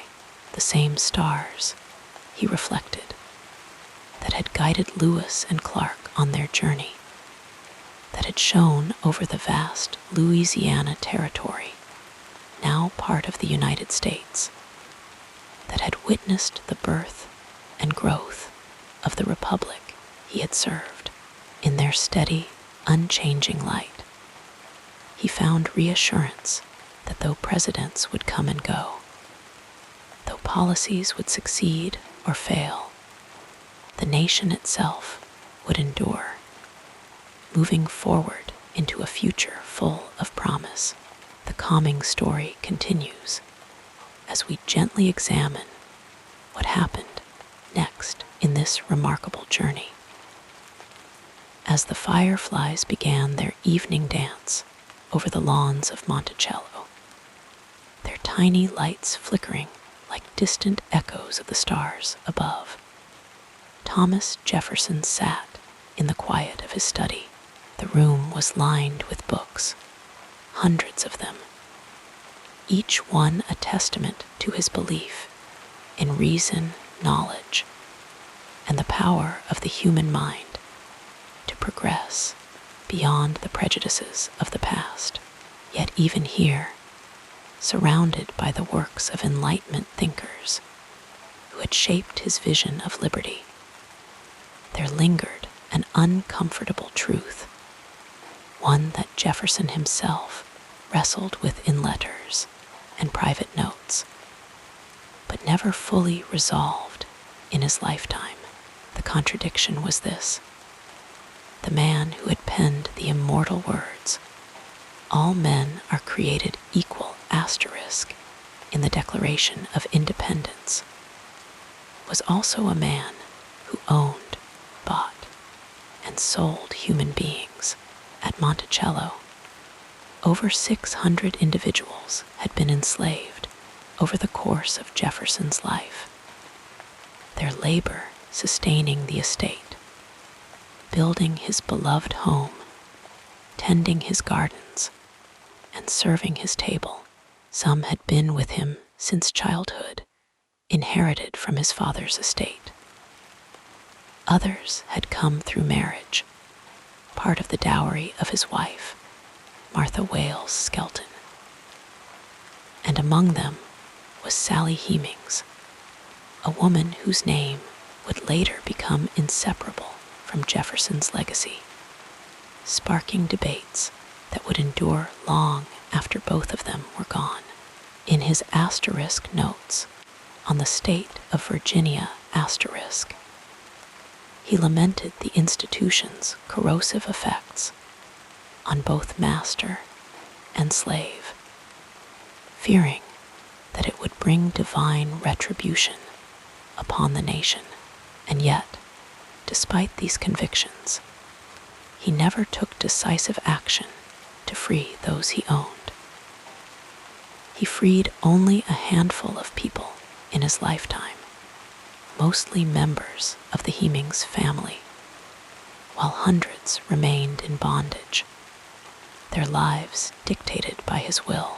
The reasons for this paradox were tangled in the economic realities of Virginia, in Jefferson's mounting debts, and perhaps most of all, in the deep-seated prejudices of his time. He spoke of emancipation as a distant ideal, something that might be achieved gradually. With colonization, the idea that freed black people should be sent to Africa or elsewhere, but he never put forward a concrete plan to make it happen. Instead, he lived within the system, profiting from it, even as he privately agonized over its injustices. Among the most intimate aspects of this contradiction was his relationship with Sally Hemings. She had been just a girl when she accompanied Jefferson's daughter to Paris, where he served as minister to France. There, in a country where slavery was not recognized, she could have claimed her freedom. But she returned to Virginia with Jefferson, and according to the oral history passed down by her descendants, she did so under a promise that her children would be freed when they came of age. Over the years, Sally bore several children, all of whom bore a striking resemblance to Jefferson, though he never publicly acknowledged them as his own. He did keep his word in one respect. They were the only enslaved people he freed in his will. Beverly and Harriet Hemings were allowed to leave Monticello quietly in their early 20s, disappearing into white society, where their ancestry was never spoken of. Madison and Eston Hemings were freed after Jefferson's death, and they later spoke openly of their father's identity. Yet, even in these acts of partial liberation, the contradictions remained. While Jefferson granted freedom to some, he did not free Sally herself in his will. She was instead unofficially freed by his daughter Martha, allowed to live out her days in nearby Charlottesville, where she would remain a shadow in the historical record, her voice preserved only in the memories of her children. On quiet evenings like this one, as the cicadas hummed in the trees and the last light faded from the Blue Ridge Mountains, Jefferson must have turned these thoughts over in his mind.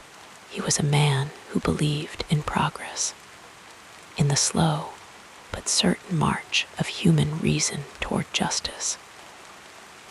But he was also a man of his time, bound by its customs, its blind spots, its unwillingness to confront the full implications of its own ideals. Perhaps he consoled himself with the belief that future generations would resolve what he could not. Or perhaps he simply pushed the thoughts aside, focusing instead on his books, his inventions, his letters to friends, anything to avoid the uncomfortable truth that the man who had helped birth a nation founded on liberty had also been complicit in its greatest moral failing. As the night deepened, the candles in his study flickering low, Jefferson might have set down his pen, rubbed his tired eyes, and stepped outside once more. The stars still shone, just as they had over the Revolution, over the drafting of the Declaration, over all the moments of hope and hypocrisy in his long life, and in their quiet presence, there was no judgment, only the silent passage of time, waiting for history to render its final verdict. Allow yourself to sink deeper into comfort as we explore the next phase of this soothing biography. On those long, quiet evenings at Monticello, as the fire crackled softly in the hearth and the ink dried on yet another letter, Thomas Jefferson often turned his mind to the mysteries of the natural world, the same curiosity that drove him to draft the words of liberty also led him to measure the rainfall in his garden, to sketch the bones of ancient creatures, to ponder the movement of the stars. His was a mind that never rested, always observing, always questioning, always seeking to understand the intricate workings of the universe. From his earliest years, Jefferson had been drawn to the sciences with an almost reverent fascination. He kept meticulous records, notebooks filled with measurements, sketches, and theories, each page a testament to his insatiable thirst for knowledge. Every morning, without fail, he would step outside to check his thermometer and barometer, noting the temperature, the wind, the state of the sky. For decades, he recorded the first frost, the last snowfall, the arrival of migratory birds, building a careful chronicle of the seasons. These were not idle observations. They were the foundation of his belief that weather followed patterns, that nature could be understood through patient, methodical study. His farm at Monticello was more than a home. It was a living laboratory. He experimented with new crops, testing which strains of wheat or peas would thrive in Virginia's soil. He rotated his fields with precision, carefully noting which rotations yielded the best harvests. Even his choice of plows reflected his scientific mind. He designed a mold-board plow with a mathematical curve, calculating the angle that would turn the earth with the least resistance. To Jefferson, agriculture was not just a means of survival, but a science to be perfected, a way to improve the land and the lives of those who worked it. And then there were the fossils. In the red clay of Virginia, workers had unearthed strange bones, massive teeth, fragments of skeletons, unlike any living creature.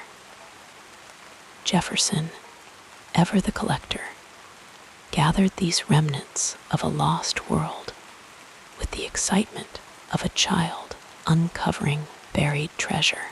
When a set of enormous claws were discovered in a cave, he puzzled over their origin, convinced they belonged to a lion of unimaginable size. He was wrong, of course. They were the remains of a prehistoric ground sloth. But his enthusiasm never waned. Later, when French naturalists dismissed American wildlife as small and degenerate compared to Europe's, Jefferson was indignant. In response, he sent them the bones of a mastodon, proof that the New World had once been home to giants. His love of science extended far beyond his own studies.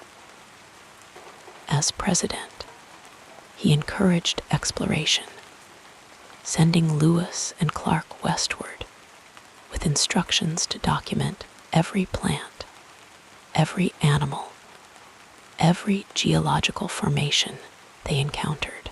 Their journals, filled with sketches of unknown flowers and accounts of towering mountains were exactly the kind of knowledge Jefferson cherished.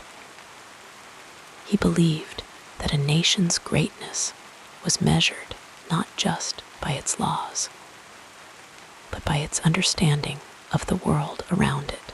Even in his later years, when the weight of age settled upon him, his curiosity never dimmed. He corresponded with botanists in Europe, exchanging seeds and theories. He designed an ingenious clock powered by cannonballs, its weights descending through the floor to mark the hours. He filled his library with books on chemistry, astronomy, anatomy, each one a doorway to another realm of discovery. And when the sun set over Monticello, when the last light faded from his beloved Blue Ridge Mountains, he would sometimes sit by the window, listening to the whisper of the wind through the trees.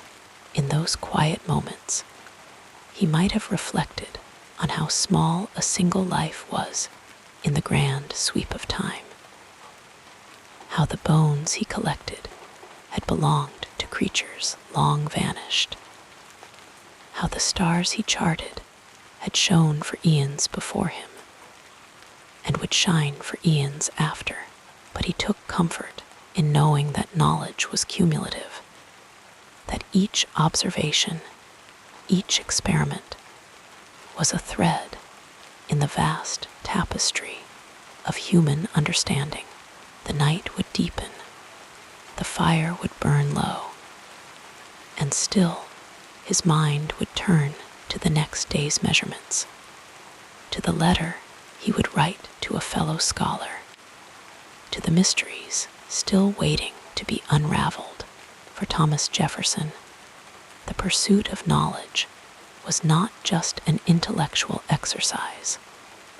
It was a kind of faith, a belief that through reason and observation, humanity could move, however slowly, toward a brighter future.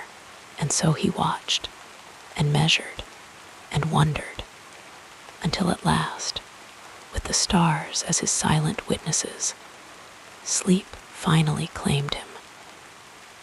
Like a gentle river flowing toward the sea, our story continues with the next meaningful chapter. Thomas Jefferson often spoke of the land as a great teacher, a silent but profound instructor in the virtues of patience, labor, and harmony with nature. To him, farming was not merely an occupation. It was a way of life that shaped the soul of a nation. He believed deeply in the moral superiority of those who worked the soil, who lived by the rhythms of the seasons rather than the restless churn of cities. In his mind, the independent farmer was the backbone of democracy, free from the corrupting influences of crowded urban centers and the whims of industrial wealth. This belief was not abstract philosophy. It was etched into every furrow he plowed at Monticello, every seed he carefully catalogued, every letter he wrote to fellow agrarian thinkers across the young nation. His vision for America was rooted in the soil.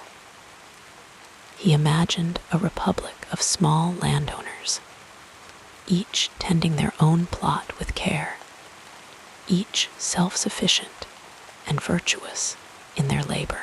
Cities, he feared, would breed dependence and inequality, while the countryside nourished self-reliance and civic virtue.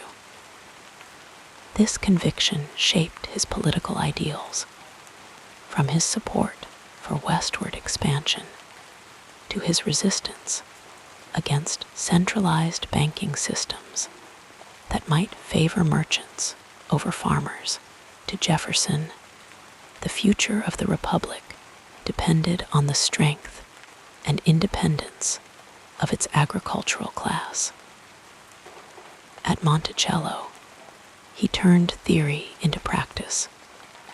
His plantation was not just a home, but a vast, living experiment. He studied crop rotations, noting how different plants enriched or depleted the soil. He introduced new varieties of vegetables, grains, and fruits, many of them sent by friends and correspondents from distant lands. The gardens of Monticello were a patchwork of global botany: peas from France, figs from Italy, peppers from Mexico, all carefully tended and observed. He kept meticulous records, noting which crops thrived in Virginia's red clay and which withered under the summer sun. One of his most enduring agricultural innovations was the horizontal plow, a design he refined after years of study. Unlike the deep-cutting plows of his neighbors, Jefferson's version skimmed just beneath the surface, preserving the topsoil and preventing erosion. He believed this gentler method would sustain the land for generations, a philosophy that mirrored his larger vision for the nation: progress without waste, growth without exploitation. But farming for Jefferson was never just about utility. It was also about beauty. He arranged his orchards and vineyards with an artist's eye, blending function and aesthetics. The winding paths of Monticello's gardens were lined with fragrant herbs and flowering shrubs, inviting quiet contemplation as much as agricultural productivity. Even his choice of crops reflected a love of variety and elegance. He grew over 300 kinds of vegetables, from the humble potato to the exotic artichoke, each with its own story and purpose. His letters reveal the depth of his passion. To one correspondent, he wrote of the joy of watching peas sprout in early spring, their tender shoots pushing through the cold earth as the first sign of renewal. To another, he described the satisfaction of tasting a new variety of peach, its sweetness the reward for years of patient cultivation. These small, quiet pleasures were, to him, the essence of a well-lived life. Yet, for all his idealism, Jefferson was not blind to the contradictions of his agrarian dream. His own dependence on enslaved labor stood in stark contrast to his vision of free and independent yeomen. He wrestled with this tension privately, experimenting with crop diversification and industrial ventures in hopes of reducing Monticello's reliance on slavery. But the system remained entrenched in his world. It was a painful dissonance, one that haunted his writings and his conscience, even as he championed the virtues of agrarian life. Over time, his agricultural pursuits became a refuge, a way to balance the weight of public life with the steadying rhythms of nature. After his presidency, he returned to Monticello with renewed energy, throwing himself into farming with the same intensity he had once devoted to politics.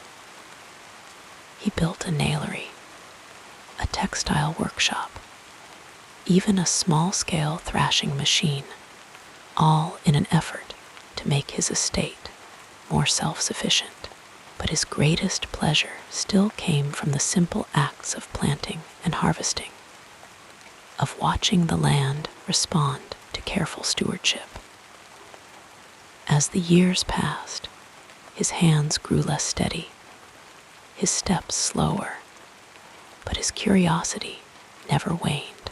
Even in old age, he could be found in his garden, a worn notebook in hand, scribbling observations about the weather, the soil, the progress of his crops. His grandchildren remembered him stooping to examine a seedling, his face alight with quiet wonder, as if each new growth held a secret worth uncovering. When he looked out over the rolling hills of Virginia, he saw more than fields and forests. He saw a living testament to his deepest beliefs, that the health of a nation was bound to the health of its land, that the quiet labor of farmers was the truest foundation of liberty. It was a vision that would outlast him, woven into the fabric of American identity long after his voice had faded into history. And so, as dusk settled over Monticello, as the fireflies began their slow dance above the fields, Jefferson might have allowed himself a moment of contentment. The work was never finished, the experiments never complete, but that was the nature of farming and of life. The earth would keep turning, the seeds would keep sprouting, and the quiet, patient labor of tending the soil would go on, season after season, as it always had. And in that cycle, in that endless return to the land, there was a kind of peace. As your thoughts grow quieter, we'll continue our peaceful exploration of this fascinating life. In the quiet years of his retirement, when the weight of public office had lifted, and the world beyond Monticello slowed its demands, Thomas Jefferson turned his mind to one final, monumental project, one that would outlast him far longer than any political achievement. It was not just a university he envisioned, but a temple of learning, a place where young minds could be shaped free from the constraints of tradition and dogma. The University of Virginia was to be the culmination of a lifetime's belief in the power of education, a belief as deeply rooted in him as the ancient oaks that shaded his beloved estate. The idea had long simmered in his thoughts. Even in his youth, Jefferson had lamented the lack of public education in Virginia, where only the wealthy could afford tutors or send their sons abroad to study.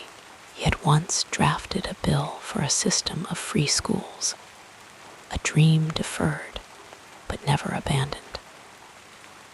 Now, in his 70s, with the same patience he applied to his garden beds, he nurtured a new vision, a university unlike any other in America, where students would not be bound by religious doctrine or the rigid hierarchies of older institutions. It would be a place of open inquiry, where reason and science stood equal to the classics, where the architecture itself would inspire learning. He chose a site just a few miles from Charlottesville, on land that rolled gently beneath the Blue Ridge Mountains. There, he imagined a village of knowledge, not a single imposing building, but a harmonious arrangement of pavilions, each devoted to a different field of study, connected by colonnades that students might stroll beneath. discussing ideas as they walked. He sketched the plans himself, his hands moving carefully over paper, adjusting proportions, considering sightlines, ensuring that every angle would catch the best light. The rotunda, modeled after the Pantheon in Rome, but scaled to human proportion, would stand as the heart of the university, a library where books, his own collection among them, would be freely available. A radical notion in an age when knowledge was often locked away. The details consumed him. He selected the bricks himself, insisting on a particular shade of red that would glow warmly in the Virginia sun. He designed the classrooms with high ceilings and large windows, believing that light and air were essential to clear thinking. Even the gardens between the pavilions were carefully plotted, each professor tending his own plot, just as Jefferson did at Monticello.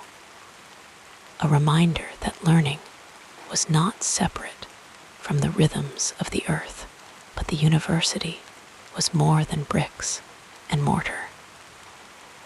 Jefferson spent years refining the curriculum, debating with friends like James Madison and Joseph Cable over which subjects should take precedence. He wanted no theology professors dictating doctrine. Instead, students would study moral philosophy, learning ethics through reason rather than rote. Modern languages, sciences, law, medicine, all would have their place. For Jefferson believed that an educated citizen must understand the world in all its complexity. He wrote lists of books to acquire, corresponded with European scholars, and even handpicked the first faculty, searching for men who shared his vision of enlightenment. There were obstacles, of course. Funding was scarce, and Jefferson's own finances were precarious. He lobbied the state legislature tirelessly, writing letters, making appeals, even opening his home to visitors who might be persuaded to support the cause. Some doubted the need for a new university. Others questioned its secular nature. But Jefferson was undeterred. He had weathered greater storms in his life, and this, he knew, was his last great work. As construction began, he took to riding down from Monticello almost daily, his horse moving slowly along the familiar paths. Even in his 80s, he would dismount to inspect the progress, running a hand along a newly laid wall, peering up at the carpenters on their scaffolds. He carried a small telescope in his pocket, not just to observe the workmanship, but to study the play of light across the columns at different hours of the day. To the workers, he must have seemed an odd sight, the old man with his shock of white hair, standing for long minutes in silence, as if listening to some whisper only he could hear. The university opened its doors in March 1825. Though Jefferson, by then frail and often confined to his chair, could not attend the first ceremonies. Still, he took solace in knowing it was done. From his terrace at Monticello, he could see the rotunda's dome rising above the trees, a beacon of the future he had envisioned. Students began arriving, young men from across Virginia and beyond, some carrying trunks filled with books, Others with little more than a change of clothes and a hunger for knowledge. They walked the colonnades he had designed, sat in the classrooms he had planned, and in time they would carry his ideals into the world.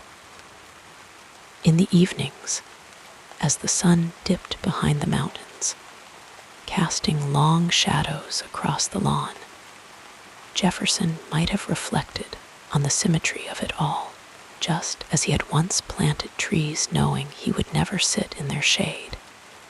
He had built a university for generations he would never meet. It was a quiet kind of immortality, not in stone or politics, but in the minds of those who would learn, question, and grow within those walls. And so, as the fireflies returned to their evening dance, and the first lamps were lit in the professors' pavilions, the university stood as Jefferson's final letter to the future, a belief, etched in brick and book, that the pursuit of knowledge was the surest path to liberty, that the mind, like the land, must be tended with care, season after season, for the harvest was never for oneself alone, with each breath becoming slower and deeper. Let us turn to another aspect of this soothing story. In the quiet years of his retirement, as the sun sank low over the Blue Ridge Mountains, and the cicadas hummed their evening chorus, Thomas Jefferson found solace in the steady rhythm of his correspondence. His hands, once so sure in drafting declarations and architectural plans, now moved more slowly across the page, the ink flowing in measured loops and lines. Yet his mind remained as sharp as ever, a lantern still burning bright in the gathering twilight. Letters became his lifeline to the world beyond Monticello, a way to tend the garden of ideas he had spent a lifetime cultivating. Each morning, after a simple breakfast taken in the company of family or a trusted secretary, Jefferson would settle into his favorite chair by the window, where the light was just right for writing. The desk before him was often strewn with papers, letters received, drafts begun, pamphlets, and newspapers sent by friends across the country. He would select his quill carefully, dip it into the inkwell, and begin the slow, deliberate work of shaping words into thoughts, thoughts into arguments, arguments into legacies. Among the most remarkable of these exchanges were the letters between Jefferson and his old friend and sometime rival, John Adams. For years, political differences had kept them apart, silence stretching between them like a winter field. But then, through the gentle mediation of their mutual friend Benjamin Rush, the ice began to thaw. The first tentative notes were cautious, polite, like two old men circling each other on a porch, unsure whether to clasp hands or keep their distance. But soon, the warmth of shared memories and mutual respect melted away the old grievances, and their correspondence blossomed into one of the most profound intellectual dialogues in American history.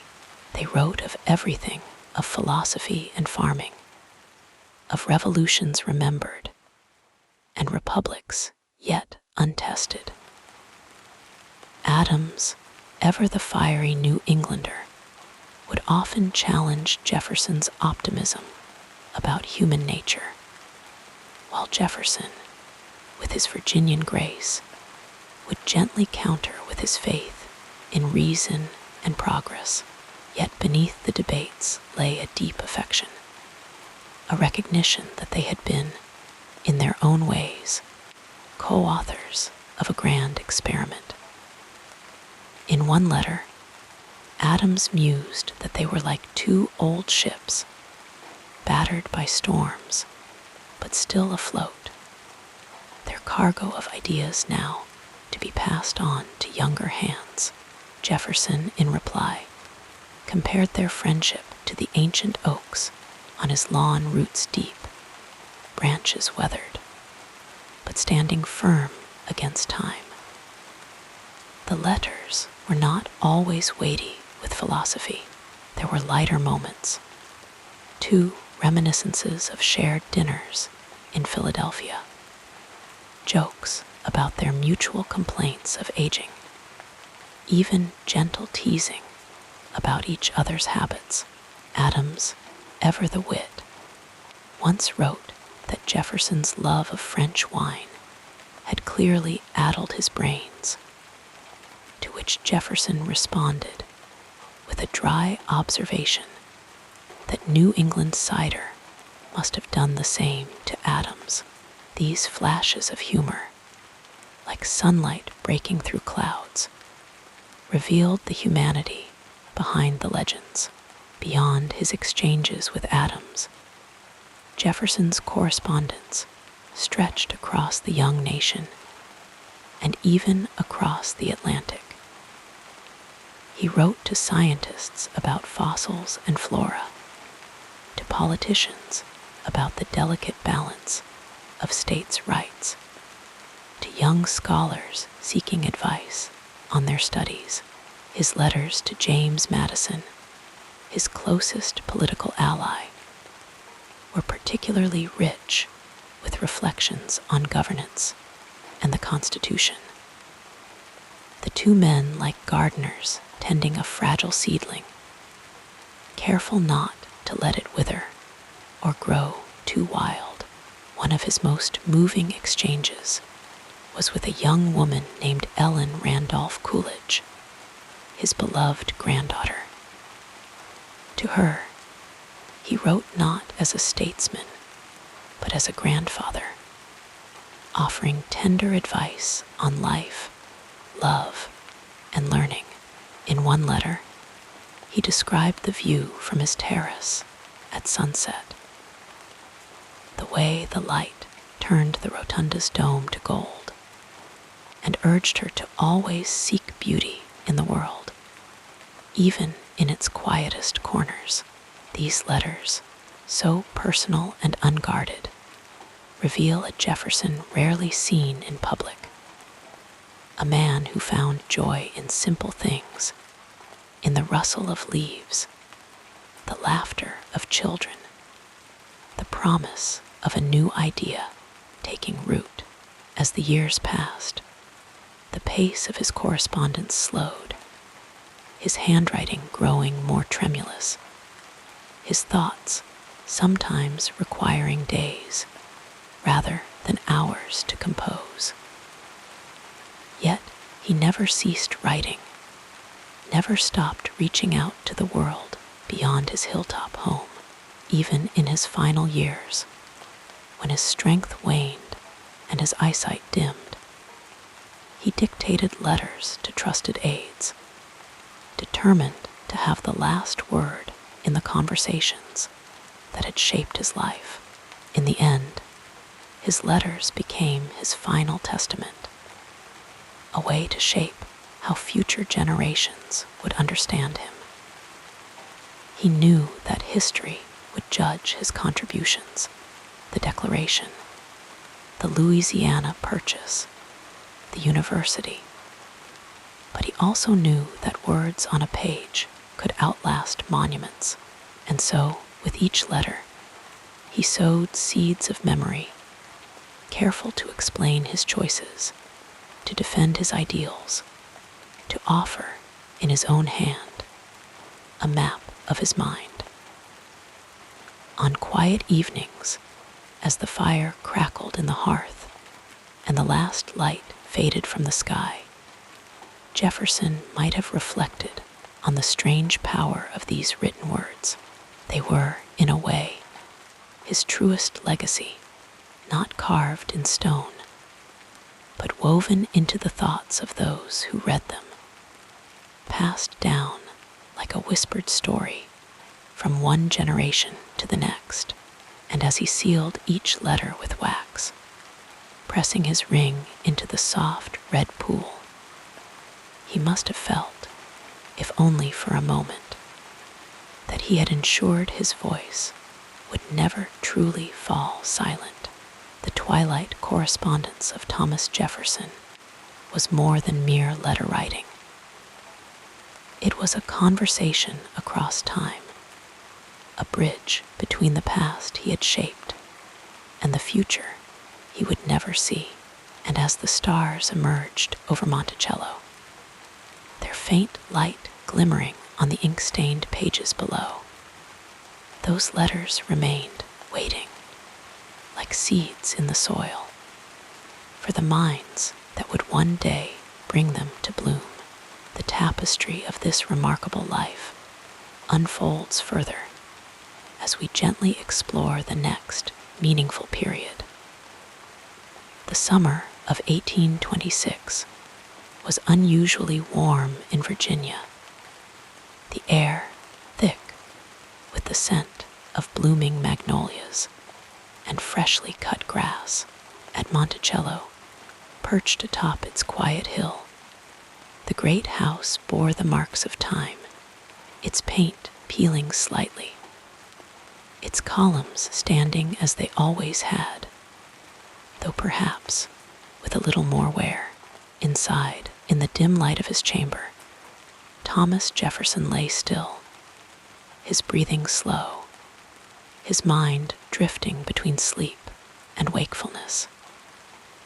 He had been ill for weeks now, his body growing weaker with each passing day, yet even in his fading strength, his mind remained sharp, turning over thoughts of the past, the nation he had helped create, and the legacy he would leave behind. Outside, the world was preparing to celebrate the 50th anniversary of the Declaration of Independence. Across the country, bells would soon ring, speeches would be made, and toasts raised to honor the birth of a nation. But inside that quiet room, the man who had penned those immortal words was slipping away, as if drawn by some unseen hand toward the very date he had helped make sacred. It was a strange and poetic symmetry. Jefferson had always been a man who believed in the order of things, in the quiet patterns of nature and history. And now, as if the universe itself had arranged it, he found himself facing his final hours on the eve of July 4th. He had lived long enough to see the nation reach its jubilee, to witness the experiment in democracy he had helped design endure for half a century. But he would not live to see the dawn of its next day. In the stillness of that evening, as the sun dipped below the horizon, casting long shadows across the Blue Ridge Mountains, Jefferson stirred. His family and servants moved quietly around him, their voices hushed, their footsteps soft, nothing more. No mention of his presidency, no grand titles, only the things he believed had truly mattered. Somewhere far to the north, in Massachusetts, another old patriot lay dying. John Adams, Jefferson's longtime friend, then rival, then friend again, was also slipping away. The two men had not seen each other in years, but their letters had bridged the distance, carrying with them the weight of shared history, of arguments and reconciliations, of a friendship that had weathered storms. Now, as if bound by fate, they were both drifting toward the same end on the same day. As night deepened, Jefferson's breathing grew more labored. His mind, though clouded by pain, may have wandered back to those early days in Philadelphia, to the sweltering summer of 1776, when he had sat at his portable writing desk, drafting the words that would change the world. He had been only 33 then, full of fire and conviction, certain that the cause of liberty was worth any sacrifice. Now, 50 years later, he could not have known that his death would become part of the story, that future generations would speak of it with reverence, as if the hand of Providence had guided his final breath to fall on the anniversary of his greatest work. Some say that in his last moments, he murmured a question, was it the fourth? Those around him assured him it was. Whether he heard them, whether he understood, no one can say for certain. But then, just as the first light of dawn touched the sky, he was gone. News traveled slowly in those days, carried by horseback and ship, passed from town to town in hushed tones. And then, as the afternoon waned, he too was gone. Two giants of the Revolution, two architects of independence, departing on the very day they had helped create. It was as if the universe itself had paused to mark the moment. Across the country, when the news spread, people marveled at the coincidence. Some called it a sign, a divine affirmation of the nation's destiny. Others saw in it a reminder of the fleeting nature of life, of how even the greatest among us must one day fade. But for Jefferson, who had spent so much of his life thinking about how he would be remembered, the timing of his death was the final stroke in a carefully crafted legacy.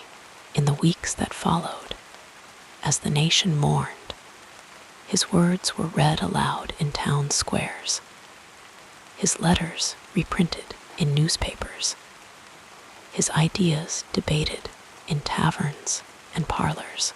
He had left behind a country that was still young, still growing, still wrestling with the ideals he had helped enshrine.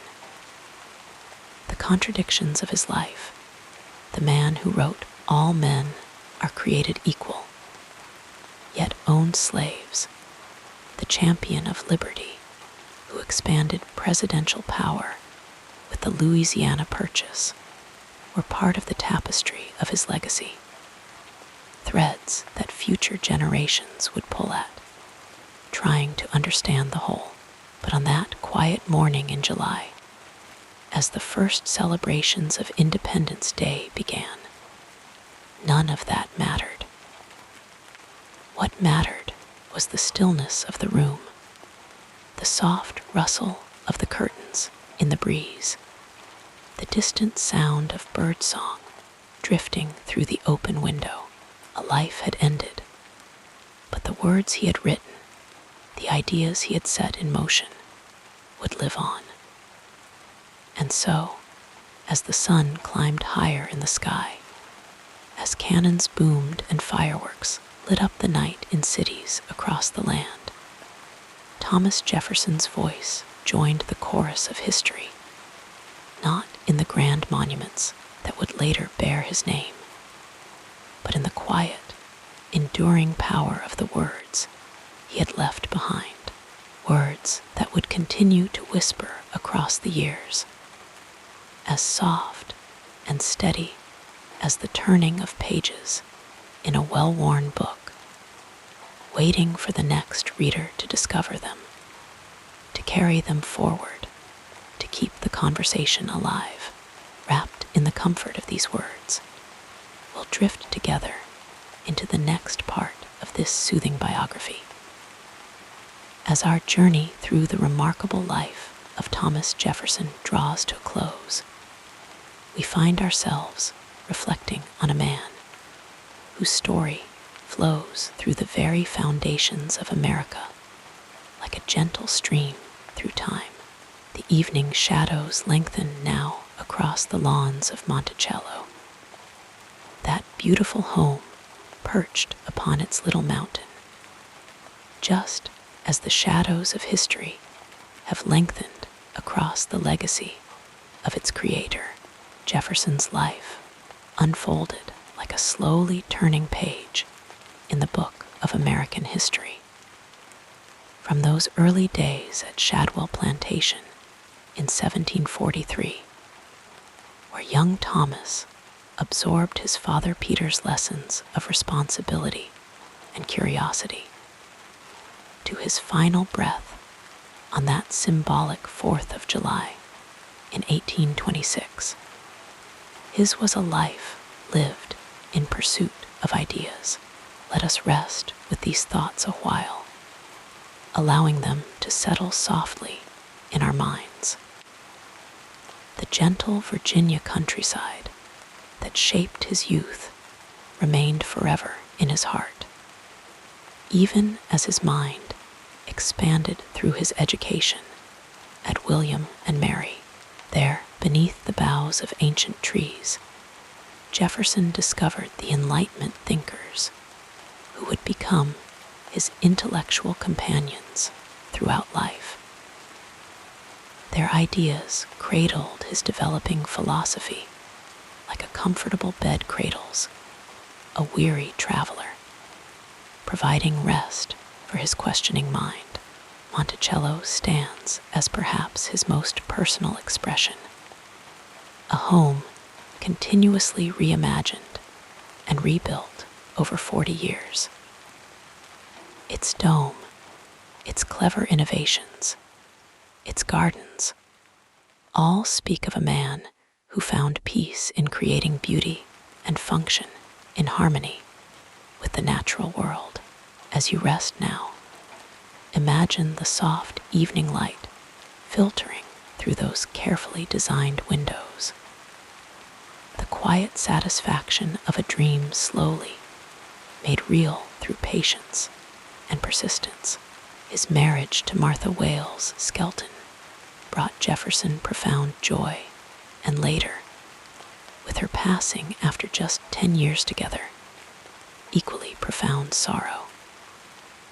In those quiet rooms at Monticello, he played violin while she accompanied on the harpsichord, their music now silent but echoing still through time. The tenderness of their love reminds us of the universal human experiences that connect us across centuries, like stars that continue to shine long after we've closed our eyes. When Jefferson's pen moved across parchment in Philadelphia during that warm summer of 1776, he could hardly have known how his words would resonate through centuries. Those words flow like a lullaby of freedom, imperfect in execution, but perfect in aspiration. They continue to whisper to us about human dignity and possibility, even as we drift toward dreams. Paris embraced Jefferson the diplomat, and he embraced its culture, architecture, and cuisine in return. Walking those ancient streets, sampling wines, collecting books and knowledge, he was both an American ambassador and a citizen of the world of ideas. The gentle rains of Paris, so different from Virginia downpours, washed over him as his affection for Maria Cosway blossomed like a delicate flower that never fully opened. The political storms that followed his return to America contrasted with his Paris idyll. His philosophical battles with Hamilton reveal how even great minds can see the same landscape so differently. These disagreements, though passionate, remind us that democracy rests upon the pillow of respectful disagreement, a lesson worth carrying into our dreams tonight. As president, Jefferson's crowning achievement came with the Louisiana Purchase, doubling America's size with a stroke of a pen. The Lewis and Clark expedition that followed mapped not just territory, but possibility. Imagine those explorers beneath starlit skies, much like the ones above you now, wondering what tomorrow would bring as they ventured into the unknown. Their journals, encouraged by Jefferson's scientific curiosity, documented a continent's wonders with the same careful attention with which Jefferson documented the daily weather at Monticello. We must not drift into comfortable sleep without acknowledging the profound contradiction at the heart of Jefferson's life. The author of Human Liberty was also the owner of human beings. This paradox reminds us that even the greatest among us contain complexities and failings. His relationship with Sally Hemings and their children represents a personal dimension of America's original sin. This contradiction does not diminish his achievements, but rather reminds us that human progress comes slowly, imperfectly, like the gradual lightening of the sky before dawn. Jefferson's scientific mind never rested, even as we prepare to rest now. His meticulous records of plants, animals, weather, and agricultural experiments speak to a man who found wonder in the natural world. His custom-made swivel chair, his dumbwaiter for wine bottles, his polygraph copying machine, all innovations flowing from a mind that saw problems as opportunities for elegant solutions. The agrarian ideal Jefferson championed, a nation of virtuous, independent farmers, may seem distant in our modern world, yet its essence still resonates in our collective yearning for connection to the land. His experimental gardens at Monticello, with vegetables and fruits from around the world, embodied his belief that farming was not merely an occupation, but a moral calling. As you relax more deeply now, imagine the satisfaction of hands in soil, of nurturing growing things, of harmony with natural cycles.